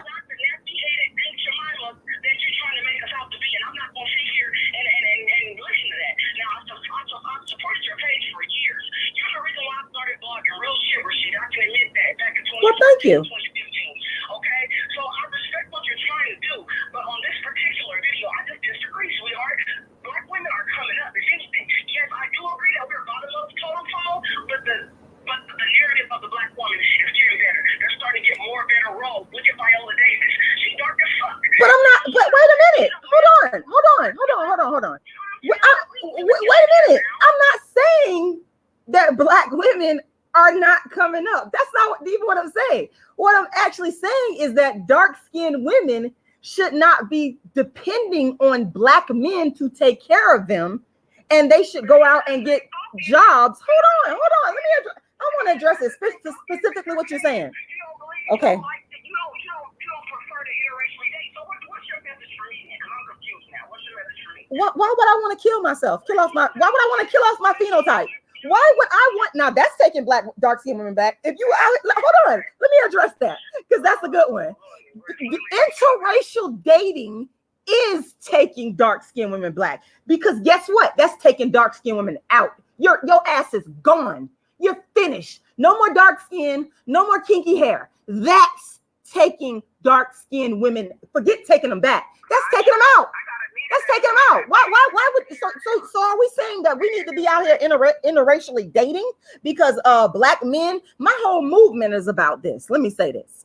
The whole movement, and this is why I keep telling people, please pay attention to the origin story. It's about the reconciliation between the black man and the dark-skinned black woman because I want black people to survive genetically, to stay together. The solution is not in going out there and getting you a white man. You really think that's gonna make you feel good? As much as I like Serena Williams, when I look at Serena Williams, hold on, let me talk about Serena. No, wait. When I look at Serena Williams, okay, well, you know what? We're gonna have to be offended by each other. Here's the thing. You are erasing your bloodline. You erasing your bloodline. You mad with me though? Oh wow. It's not black supremacy. It's genetic survival. Why? Let me let you talk because we're not gonna get nowhere yelling over each other. Okay. It's not hate. You're calling genocide hate? Oh my God.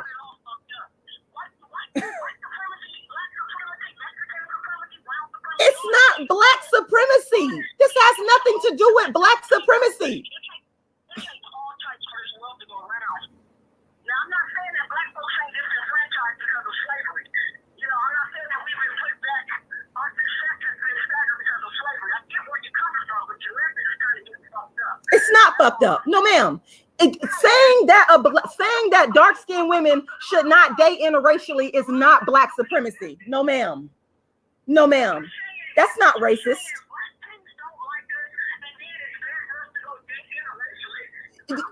Well, I'm gonna explain. If you let me talk now. Okay, let me let her talk.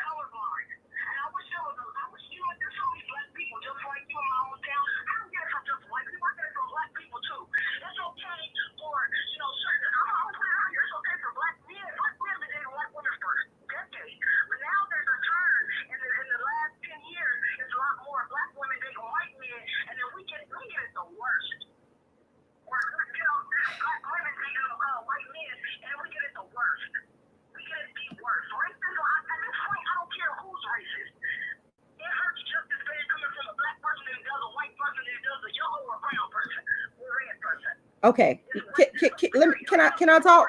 Because I want to address what you're saying. Saying that a dark-skinned woman should not, because I want to address that, because you're saying to me that I'm not a black supremacist at all. Saying that a dark-skinned woman should not date interracially, that's an act of self-love. You're giving up on yourself by saying I'm not throwing in the towel on black men. I can't do that. That to me is weak. That's weak. That is weak. That's straight. I'm trying to let you talk. Let me let you talk.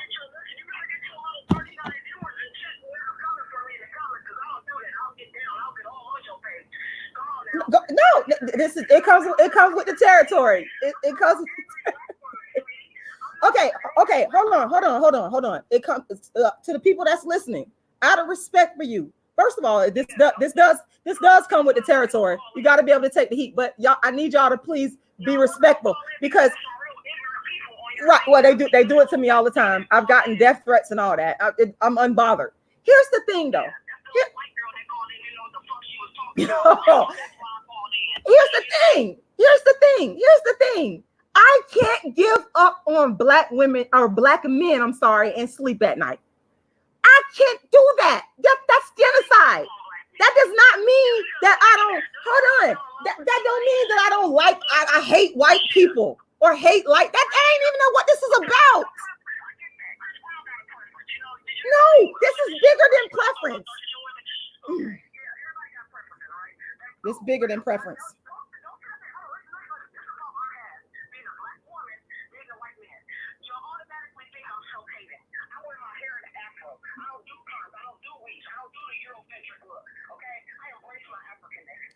No, that's not what I automatically think. No. I don't automatically think you're self-hating. That's not it.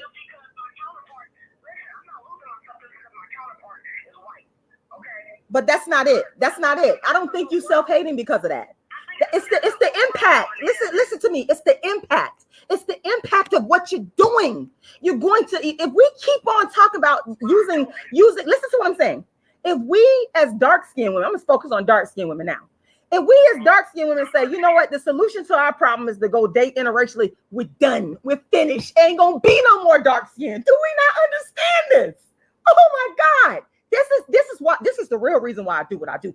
Because if you look over in Africa, if you look over at the blackest country, them motherfuckers doing everything they can to get rid of blackness. I ain't finna let nobody do that. Not on my dime. I gotta speak on it. And if people are offended, if you're upset and offended, I don't know what to say for that. Because this is not about saying, oh, let me make somebody upset and offended. That's not it. That's not my thinking. My thinking is you not finna kill off the dark, nappy-headed people. We can't do that. We can't allow that. And that's what interracial dating does. That's what it does. Well, it's getting worse now. You got.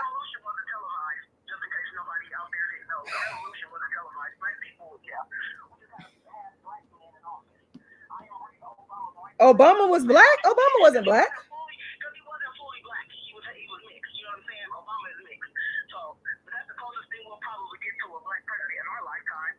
I want you to come back to a black man. I'm finna tell you the truth. I want you to get back. I don't hate no white people at all. I got white followers and people that have donated to me, and they know this. I'm not shucking and jiving. I don't switch up. I want you to come. I know, and I know you're adamantly opposed. That's why I'm glad you called in. I want you to come back to a black man because that's where you're supposed to be. It does. It has everything to do with it. We're supposed to be building the black community. Oh, I get that.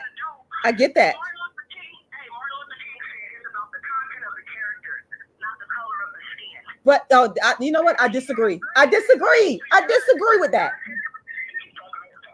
Okay. We definitely need to have a extended conversation about this because I am just dumbfounded right now. I really am.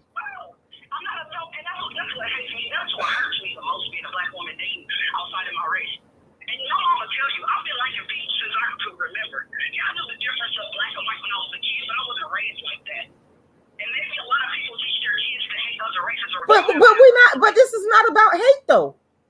This has nothing to do with hating nobody. This is about self-love. Black men and black women should be together. I'm not buying into this narrative where they're trying to convince.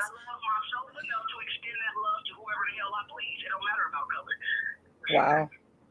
Me and you are on the opposite ends of the spectrum. Well, my mama was a Christian, a Pentecostal Christian, and my father was in the Nation of Islam. Now, my father instilled in me that black is beautiful, and he instilled in me the notion that black women are beautiful and that the black man should be with the black woman. And he's actually correct Because again, this is just going off of just basic science. If we sit up here and continue to keep okay, but take the Christian out of it. Let's take that out. If we continue to interracially date, guess what's gonna happen? It ain't gonna be no more dark skin in that pair. And that's gonna be a sad day. I'm really gonna be raising hell then. I'm really gonna be raising hell.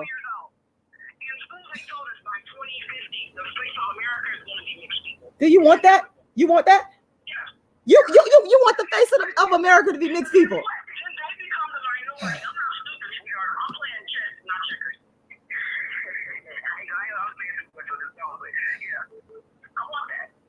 You want the majority of America to be mixed race. Is that what you're saying? Oh God, Lord. Oh, Lord, we got a lot of work to do here. Oh, this is very sad. This is very sad. Yes, it is. This is sad though. No, what about the dark skinned people?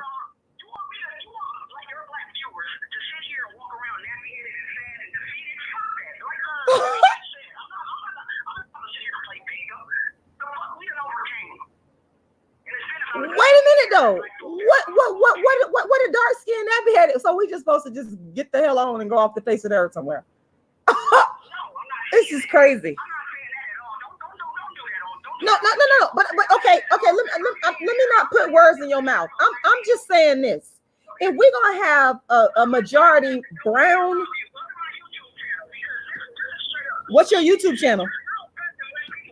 What's your YouTube channel? Tell me your YouTube channel. I'm trying to type it in right now. Can you tell me what your YouTube channel is? Oh God, y'all. She's not gonna tell me what her YouTube channel. I'm trying to pull up your YouTube channel. Miss Mary Moore. Hold on. Miss Mary Moore. This is I'm finna. That's not you. But no, I don't hate nobody. You're getting it wrong. I don't hate anyone. This is not. Can you drop your YouTube channel? Can you drop your YouTube channel inside the chat box so we can have a link there? I don't hate anybody. I hate discrimination and privilege. And you know that light-skinned people have privilege and white people have privilege. That's the problem. That's the problem. There's black privilege. There's black privilege. There's no black privilege. That's a lie. That's a lie. That's a lie. There is no, yeah, I understand all of that, but let's deal with the reality of it. It ain't no black privilege. That's a damn lie. And if it is black privilege, it's for a small minority. I'm not. I'm telling the truth. It's actual freedom.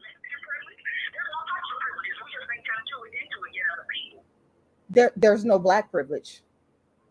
Where is it at? I need some of that. Where is it at?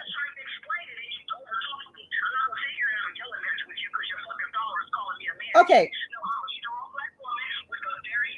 Okay, now that is darkism. So hold on. That's darkism. Don't call her a man. I do have a problem with that. That is darkism. What I would like to do with you, Miss Mary, is I would like to go live with you at some point where we can show our faces and have an exchange, because we have extreme diverging views. You believe in the biggest thing is this interracial thing, which I'm adamantly opposed to, because that's going to get rid of dark skinned people with nappy hair, and we can't do that. That's just like getting rid of the Indians. That's what the Europeans did. They got rid of the Indians. Oh my God, we can't do that. No, ma'am. But that was a part of it. That was a part of it, though. It wasn't just shooting them with guns. Oh man, we gotta have. We gotta have. I'll tell you what I'm gonna do. I'm gonna drop my email inside this chat box.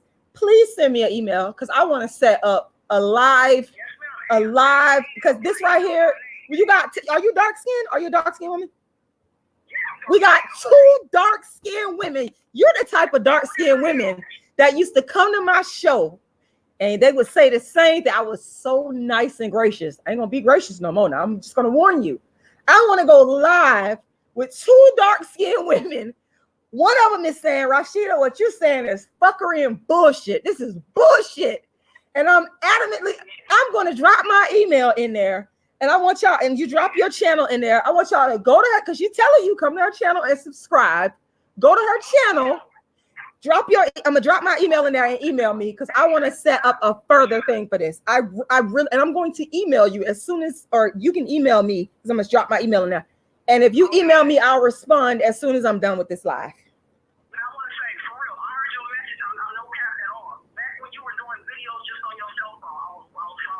Well, I appreciate that, though. I really do appreciate that. I like where you're trying to go. I like what you're doing and trying to do and what you've done, because you've done a lot. I've done research. You've done a lot. Thank you. But I think the message could be tweaked just a little more. That's all I'm saying. We don't have to fight it for less clean. We're not arguing and fighting. That's our culture. We come off strong with ours. Right. So I can respect that, Rashida.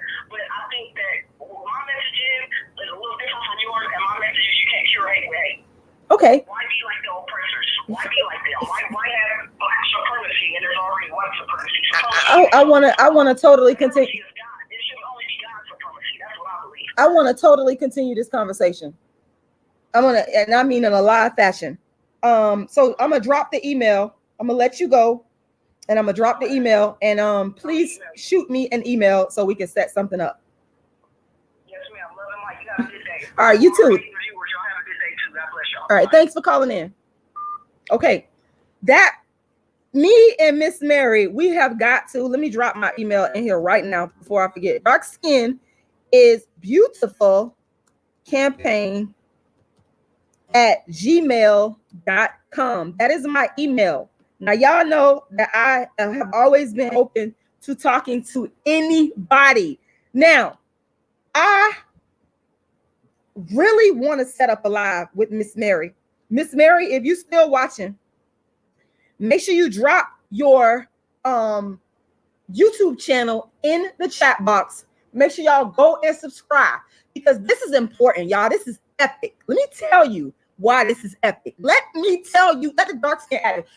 This is the first time, and I'm gonna actually give her some respect, because I done said many times before how dark-skinned women will come for me, and I will say, listen, let's do a debate. Let's talk. Let's address this. And she actually said she was willing to do that, because I have had dark-skinned women tell me that what I am doing, and y'all just heard it. I've been telling y'all this for years. Now you heard it live, and you know I'm not lying. So I have got to sit down and have a face-to-face, and this one is not going to be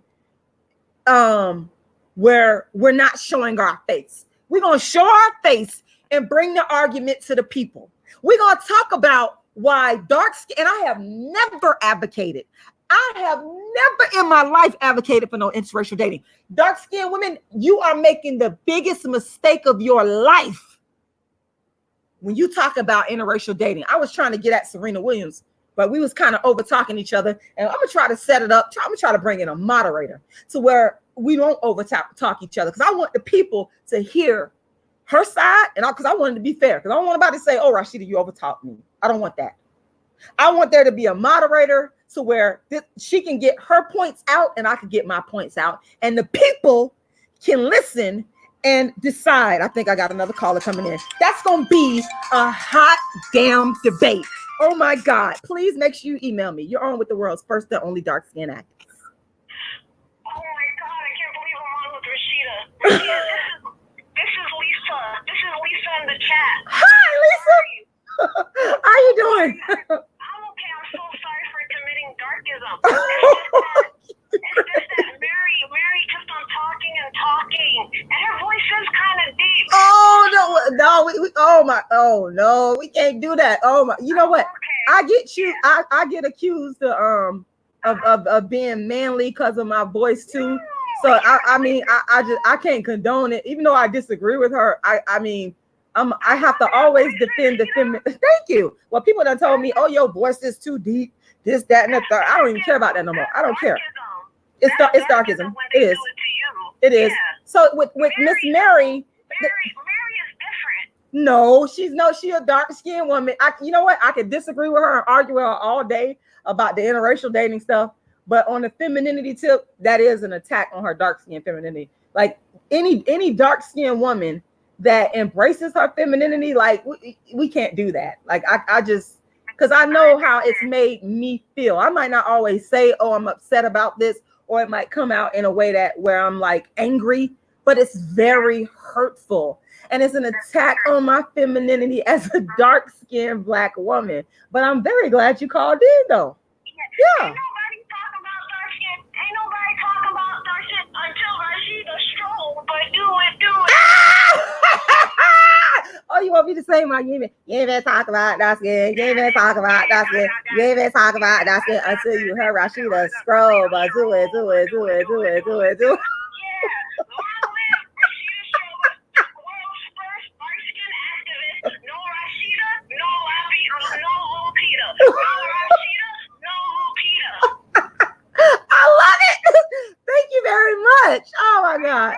That's so sweet of you. I appreciate you calling in. This is the first. I've seen your comments in the chat a lot, and I have a lot of respect and for everybody that even Miss Mary, we was arguing and going back and forth. But as far as a supporter, people that have supported my work on that level, I have a lot of respect and appreciativeness to you for showing support, whether it be watching videos, saying encouraging things. I am very appreciative to y'all, more than y'all even know. It's just sometimes I can't get to that appreciation because we be dealing with these raw issues of darkism. So I come out like, but it's really a lot of appreciation and respect underneath all of that. So I'm just so happy to be speaking to the world's first dark-skinned activist, Rashida Strober. Thank you for picking up my call. I know this live is about 2 hours. I've been here since almost the beginning. Thank you. Oh my God. I appreciate you so much. Thank you so much. Thank you. Much love. All right. Bye-bye. Okay. All right. So yeah, I am very appreciative to people. That's something that I want to say. And I'm happy that people call in, because when you call in and you do talk to me, and when people get around me, they realize that I'm actually a very loving, caring person, and that I can separate the rah and disagreeing with you from the actual love that I have for you as a person. And in terms of, and somebody else called in too. I'll try to wait for your call to come back in if you want to call back before I get off here. That'll be probably last call I take. But there we go. There's the person right now. All right. You on with the world's first and only dark-skinned activist. Hey there. Hey. Good. How you doing? Good. I'm enjoying your show. Thank you. How come you got going on? Thank you. But you said a lot of right things about the Black man. We have been, including myself, stay outside my race. Ooh, okay. And I also understand how Black. Hello? You there? Uh-oh. You cut out there for a second. Can you hear me? I can hear you now. Okay, good. Yeah. Okay. There's a lot of things I want to talk about. Mm-hmm. Light-skinned women, you think Black women are getting the short end of the stick? They loosen the band to a white woman. Light-skinned women are getting the short end of the stick because they're losing their men to white women. Is that what you said? No, you were saying how Black women are losing the man because of the white woman or light-skinned woman. We are the darker skinned ones. We are. We've lost a lot. I agree. I do agree, but it's just that the way I look at it, men, we don't personally look at color. A lot of Black men don't look at color. Mm-hmm. We just want something. I don't think we like a lot of drama. Just want to have a good time. But can I say this though? Yeah. You said the black men don't look at color, and I'm sort of trying to repeat what you're saying to make sure people hear what the caller is saying. Y'all don't look at color. Y'all don't like a lot of drama, but isn't this whole live because of the drama that this light-skinned woman, she came on social media and told her business? That's why we having this whole live. So it's like it doesn't apply to light-skinned women. But okay, go ahead. Right. You're right. A lot of our black men are locked up. You know, you were saying earlier about how, you know, our race is being depleted. If it ain't the Africans getting killed in Africa and the black man here getting locked up, and some of us black men are dating outside of our race, we're losing. You know, you are right about some things you were saying earlier. Can I ask you a question though? Because I got into this. I'm gonna ask this question of another black man. I remember when I was on Tommy Sotomayor back in 2014, and me and him. Yeah, well, I didn't know who he was at the time, and people know I get mad about people copying me and plagiarizing me. I caught a lot of hell going on his show. Didn't know who the hell he was. He trolled me. Came on my page asking me, "Look, can you come on and talk about your dark skin agenda?" I go on there and we start talking about. I forgot how we got into the Kim Kardashian Kanye situation, and me and him sort of went back and forth about. He was saying something to the effect of, "Well, black men, we can't find a woman that's are equal, like Kim Kardashian is equal to Kanye West in that she has money, you know, she's good looking." Here's my thing, and this is something that I've always wanted to present to black men as many times as I could. Are black men saying, out of all the women in the world, and I know that some people look at me, I'm dark skinned, and they say, "Rashida, you're loud and you're boisterous and you ain't got no money, or you this or you that. You're not the type of ideal black woman that could equally match a black man," which that's discrimination in and of itself. But take me out the equation. Take dark-skinned women like me out the equation, which is darkism. But I'm just gonna take me out. Are black men saying that there are no dark-skinned women out there that are nice, soft-spoken, have money? It's hard to find. I ain't lying. I'm out here in California, but I want to ask you, why is you a black woman? Did you ask a guy out that you like? If you see a nice looking guy out there and he's pumping his gas or something, would you ask him out or try to ask to see if you can get to know him? Never. And I'm gonna tell you why. Okay. This is just my own reason for that. First of all, I'm a dark-skinned woman, and I need to know that just like a light-skinned woman that's pursued by a black man or a white woman, I need the black man to pick me on his own. That's what this movement is all about. It's about stirring up the consciousness in the black man. So if I'm going out here, and plus me just naturally, I'm not gonna just my natural self take color out of it. I feel like I'm the prize and you got to pursue me. I don't chase after no man. You have to come for me. But dark-skinned women especially, we cannot be out here pursuing these men. Y'all have got to show and prove that y'all. Now we got our work to do too. Now I'm not sitting up here saying that dark skin, because let me tell you, once I'm with you, I'm your servant. I'm your submissive. You're gonna get everything, but you gotta earn it. Black man to come, it's getting to be far and in between. You know that, right? Say that again. You trying to wait for a good black man to come. It's far and in between, because like I said, they're locking us up. Okay. Some of us are falling short with no job and no car and still living home with mom or brother or whoever. Mm-hmm. And he's X'd out. So he's not X'd out. I got a solution for that too, but go ahead. Well, once she finds out that, oh, you ain't got no job, you ain't got no car, a lot of women don't want to deal with a man. So my thing really is, what is love? That's a very good question. It's conditioned on what you have and maybe well, what you don't well, have. What I'm saying is the opposite though. What I'm offering here is the love that's based on self, the love of self as a black person. It's bigger than materialism. Materialism is a part of it. Economics is a part of it. It's a big part of it. But going back to Miss Mary, and I know you probably listen, make sure y'all subscribe to our channel. Yes. She believes that dark-skinned women should interracially date. But because of the self-love I have for Rashida Strober as a black dark-skinned woman, I can't do that. So it's the bigger issue for me is a love of dark black people. I know that if we keep digging and fighting, we're going to get the best. That dude that you talked about that ain't got no car, no job, he probably a victim of darkism. I ain't finna shit on him. I'm not going to do that. Y'all know fighting to try to get a good man. Y'all waiting for one to come along. And with us men out here, we're seeing women in tight jeans and showing all your curves. And it's like, you're promoting yourself. A lot of women out here promoting themselves, looking sexy. And us men, we have an option. It's not like any woman coming to us trying to get us to fall in love. We're playing the game of trying to get a woman, just to get to know a woman. And it's these days is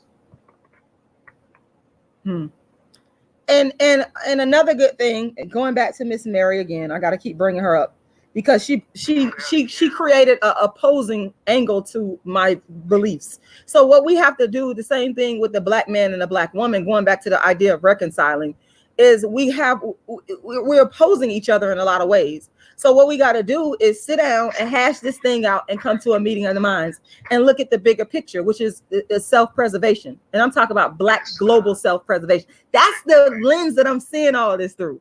We have got to preserve ourselves. If going back to Africa, every time I look at Africa and I look at what's going on over there, I look at the HIV and I'm saying to myself, these motherfuckers trying to kill off my dark-skinned, nappy-headed people. Nope.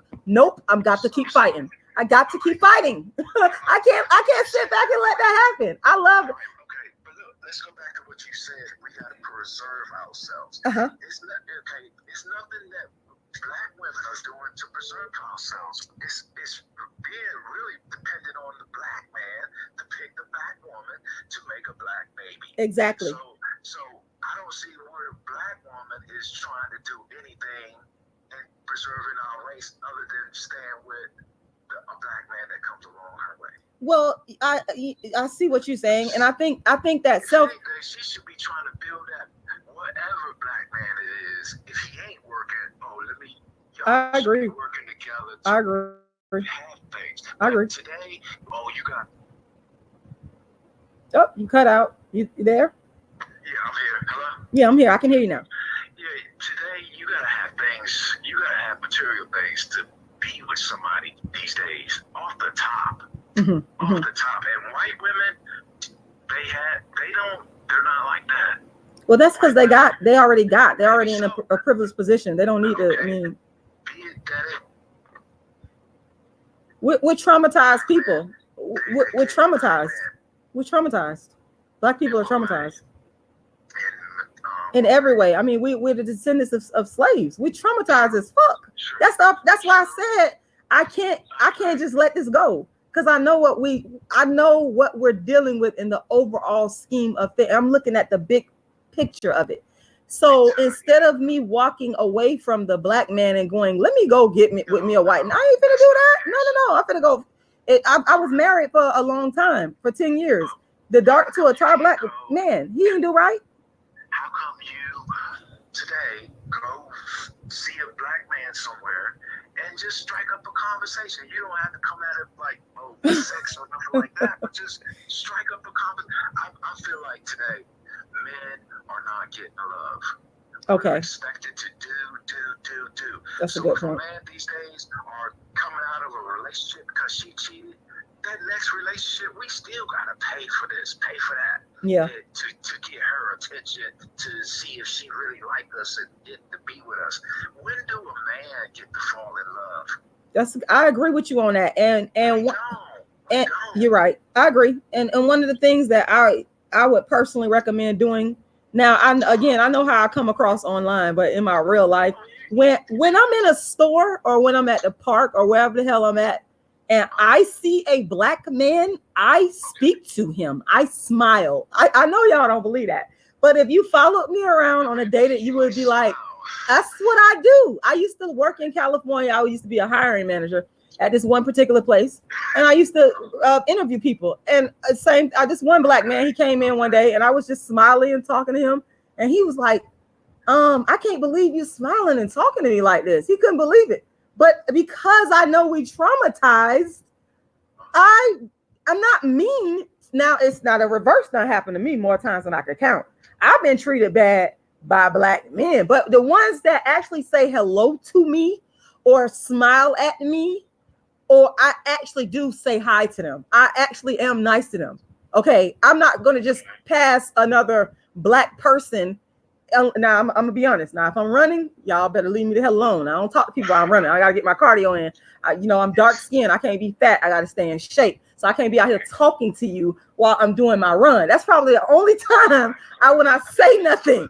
But other than that, I'm nice. I be like, hi. If they say hi, I say thank you if they open the door, because I understand what you're saying. Black men do need to be treated nicely. We both do. We're traumatized. Not so much. I'm just saying, I just feel like, man, we look at women, I kind of wonder why, all the celebrities, movie stars, a lot of men throughout my life has cheated on a woman. Why? And I feel like it's because we're not getting the love that we're given. And the love that we're getting is in the form of sex. Other than that, we're expected to just do. And these men that's growing up, these young men growing up now, they're going through trials and errors, but they're learning the game of knowing what a woman wants and knowing what to say and what not to say. I don't think men on the flip side is getting love to where we don't go out here and cheat. I want to write a book to empower women, because y'all should know that you can go out here and get whatever you want in life. You're going out here getting the jobs you want, go out here get the cars you want. You're not crying, oh, my credit's messed up. Oh, you're not crying about that. But when something so important as having a man inside you, it should be the one that you pick, not the one that you pick out of. You don't wait for a job to come knock on your door like one's supposed to come to you. No, if you want something in life, we're supposed to go out here and get it. But we're taught to, I don't know, a long time ago, I feel like women was on an equal plane with men. But somehow women's rights, everything was stripped from her. And she just been subservient for a long ass time. But I know at one time women used to sit on the throne. So what happened to her power? She should be able, she's looking good, looking sexy. She can go out here and get a man every day of the week and let him know that she just want to be friends. But she doesn't. She's waiting for something to make her feel whole. And I don't think that it's not getting reciprocated. Us men, we're playing the games, looking the part, playing the part. And some of us are not being real. And it's just to please that woman to get what we want. But for that woman to keep that man, she needs to find ways of keeping him. Not like, oh, you're supposed to be with me. No. We'll do things to make we're doing things to make you fall in love. And here's the thing. I'm sorry. I was want to say that when I talk about, I know I say a lot, black men are supposed to be with the black woman or the dark skinned woman, and vice versa. I'm not saying that in a way, how can I say this, to like in a mean spirited way to beat you over your head. I'm saying it in a way of self-love and self-preservation, that if we don't come together, like Harriet Tubman, we got the Harriet Tubman movie going on. Okay. I wish a dark skinned American woman would have played it. Nothing against this young lady, but here's the thing, though. I like that Harriet Tubman loved black people so much. This is why I always gonna respect her. She loved us so damn much. She was willing to say, "Motherfucker, you ain't gonna stop this train." That's what I'm talking. That's the mentality that I'm coming from. Same thing. Malcolm X loved black. These people for real love black people. The real shit, not that fake. This is what I'm saying. And then once it's Erykah Badu and one of her songs, she probably got this from somebody else, but I like how she sang it. Peace after revolution. Then we'll have that peace after revolution that she talks about and sings so eloquently. And I'm an Erykah Badu fan in her song.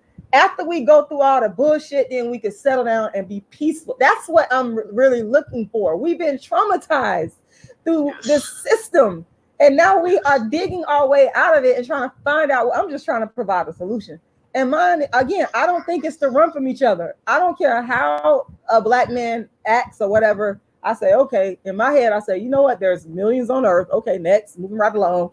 And because I know that there's good ones out there. It just makes logical sense. And I know that in my head, I'm looking at the bigger picture of self-preservation. And there's nothing wrong with any race, white, Hispanic, whoever, preserving them. I ain't mad at nobody for self-preservation, long as you ain't brutalizing other people. Now, I'm not saying that.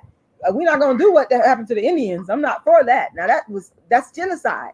I'm talking about preserving yourself in terms of love, care, kindness, marriage, economic development, spirituality. These are the things that I am talking about. I want for Black people. Yeah, I think we're lost. I don't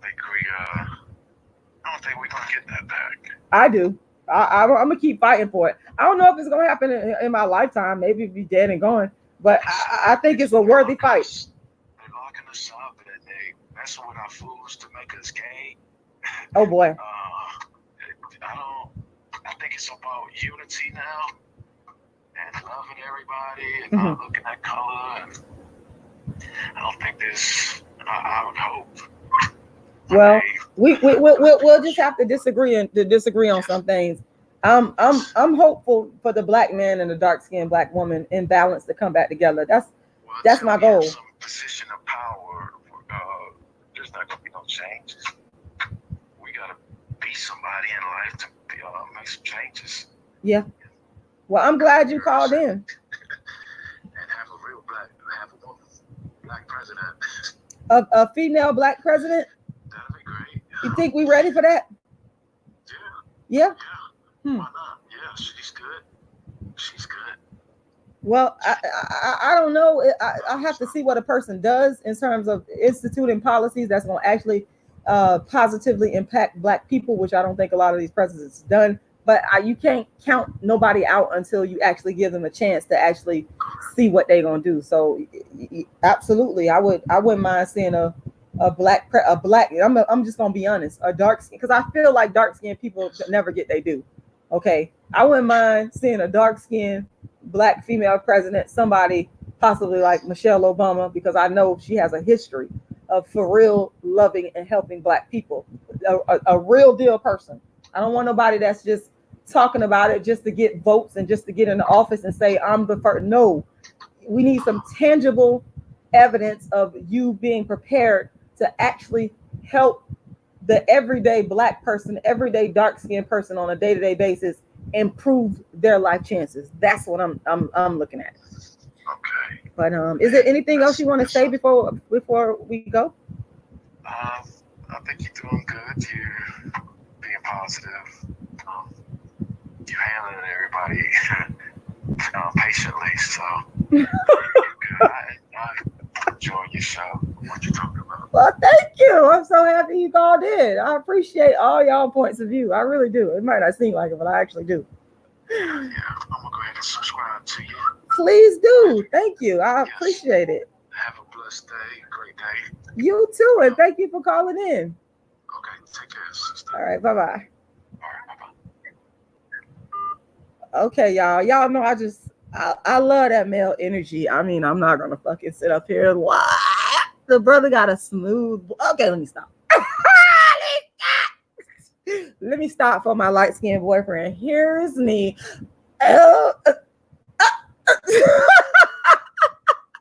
Well, I mean, you know, I'm kind of naturally a kind of a flirtatious woman in a way. I ain't gonna lie. I am. I just love Black men at my core. This is like why I do this. Like, I mean, I know some of y'all females out there, y'all can identify with what I'm saying.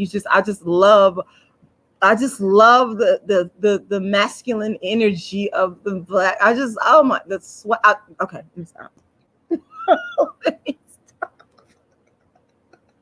let me stop. Let me stop.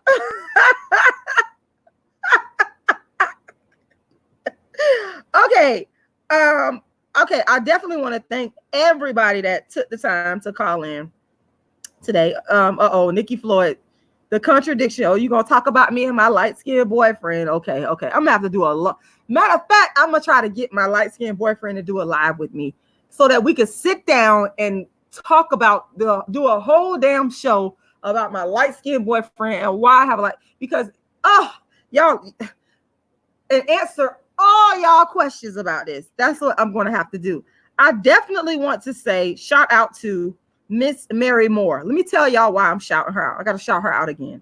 And I definitely want, because I need y'all to understand that I actually appreciate y'all, even though y'all might think I'm yelling and screaming. People think I'm mean. I'm actually not. It's the reverse. I'm just passionate about this darkism thing, and that's a whole nother ball game. Lisa Jones has been a long time supporter. I was very happy to talk to you.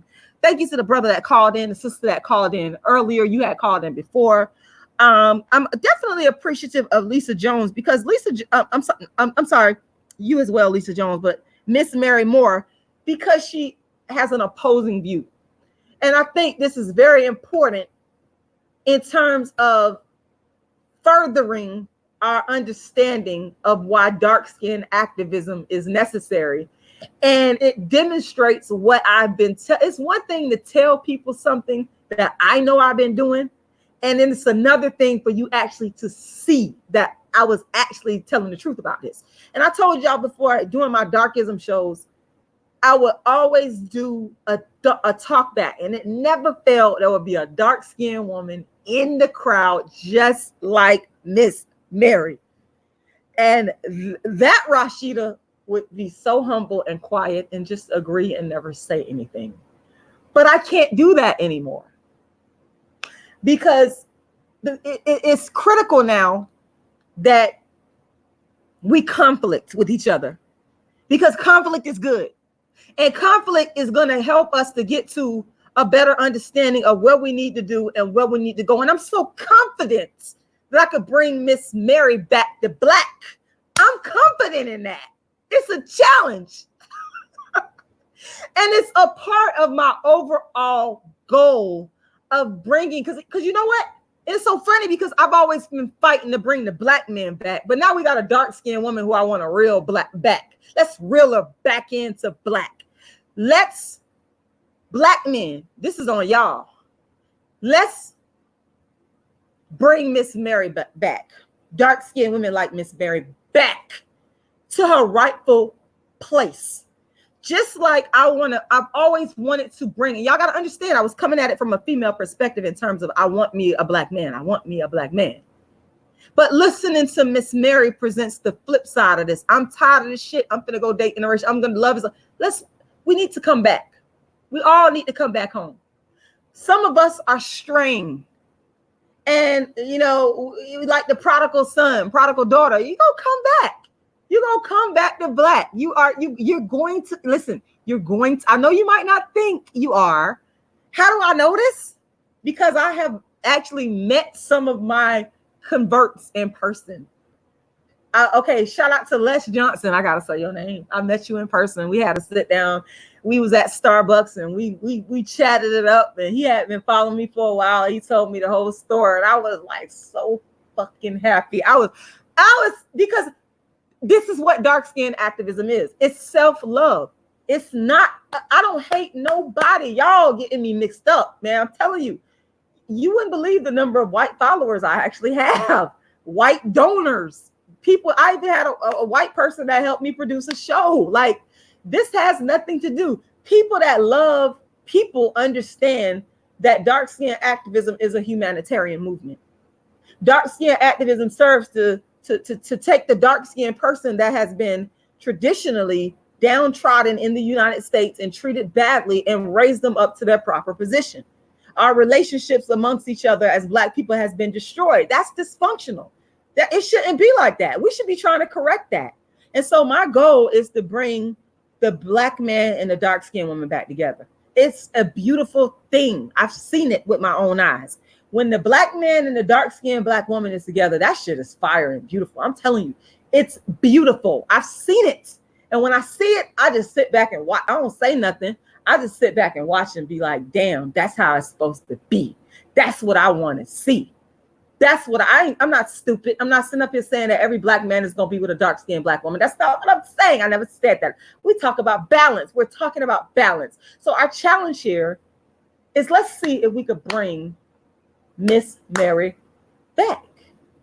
That's what I want to see now. That's what I want to see, if we could bring her back to the fold where she's supposed to be, with a black man, happy, in a good relationship, because I don't want it to be dysfunctional. We talked about the dysfunction that's going on in Ray J's relationship that they're putting on Front Street. They both coming on social media. So yeah, some people get mad when you talk about these celebrities. I don't know why, because these people are actually putting their business out here on front seats. They're literally, and plus these two are reality TV stars. Come on now. For the love of Ray J. Remember, for the love of Ray J. Remember that show? Remember that show? Okay, Ray J, you're going to get talked about. Princess Love, you're going to get talked about. All right. So I would like to thank everybody for taking the time to watch. Once again, I would like to tell you guys, please go subscribe to Miss Mary Moore's channel. And even if you disagree with her, because y'all just saw we disagreed big time, but I'm going to go over and subscribe to her channel. And Miss Mary, can you please drop your link to your channel in the chat box before I end?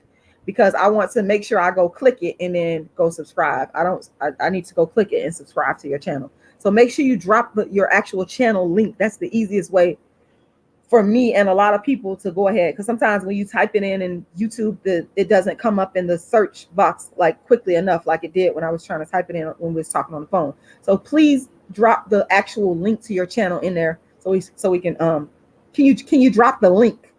Can you drop the link? Would you mind dropping the link? So ladies and gentlemen, make sure, once again, I have this. I hope, Ray J, I hope you watch this and make a donation. Princess Love, you should be making a donation. I mean, you've gotten a lot of money and privilege, okay, from a dark-skinned black man. Make a donation to my End Darkism campaign. I'm going to go to this is the GoFundMe. All the funds will go to the production of my play. Okay, I need to get this money raised. The goal is to get to $1 million. Right now, the goal is to at least get to $9,000. So you can go ahead and make that donation. I'm going to drop the link in the chat box. So give me 1 second. If you want to go to my PayPal, you can go to my PayPal, which is icecreamladydream@yahoo.com. Once again, that's icecreamladydream@yahoo.com. And you can go to my PayPal and make that donation. Or you can go to my Cash App. A lot of y'all got Cash App on y'all phones. Now, the books are $40 a piece, right? So if you give $40 or more, I will send you an autographed copy of either Darkism, A Dark-Skinned Woman's Revenge, or Token Dark Girl. Now, if you donate $120 or more, obviously I'm going to send you 3 copies, one of each. So make sure you go and make the donation. I cannot stress to y'all how important it is to raise these funds so that I can continue to produce shows. I cannot produce the shows without money. All right. What do monies cover? The cost of the venue. You guys would not believe how much venues cost to book and lock in. The cost of the venue, the cost of travel, right? The cost of a tech person or crew. Usually I use just one person for my tech. But I don't ask people to do stuff for free. Got to pay people. It's this Black economic development in action. The cost of marketing. Also, I'm looking for sponsors in general to help produce the show on a larger level. Now, once the show gets a venue and it's locked in, I'm going to be doing a live stream pay-per-view as well as an in-person live show. So whatever city I go to, you'll be able to come out if you're in that city and watch the show live. And I love doing live shows in front of a live audience. Or you can watch it anywhere in the world through live stream pay-per-view. So just like y'all watching me or listening to me right now, thank you, Lisa Jones. Just like y'all listening to me right now from the comfort of y'all own homes, you'll be able to watch my hot dark skin show. I'm telling you, shit is hot like motherfucking fire. Hold on 1 second. That's Lauren calling me. Lauren, tell your dad to bring you. Hello? Tell your dad to bring you.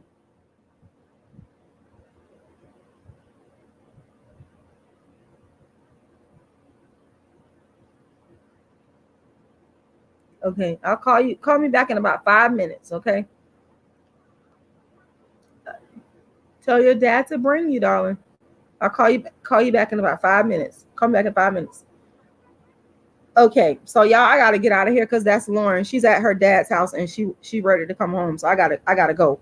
But anyway, yes, make sure y'all make that donation. I want to thank y'all for taking the time to listen and I hope y'all enjoyed it. And I want to thank all the people that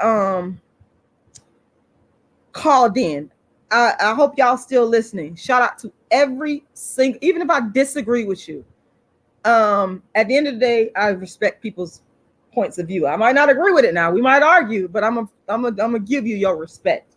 Anybody that has the articulation and the boldness and the courage to put forth their point of view, you always have my respect, even if I don't agree with you, and even if we argue, which we might do. But it's all good. It is the world's first and only dark-skinned activist, Rashida Strober. Make sure y'all donate. The undisputed queen of dark skin. Share, like this video, comment below.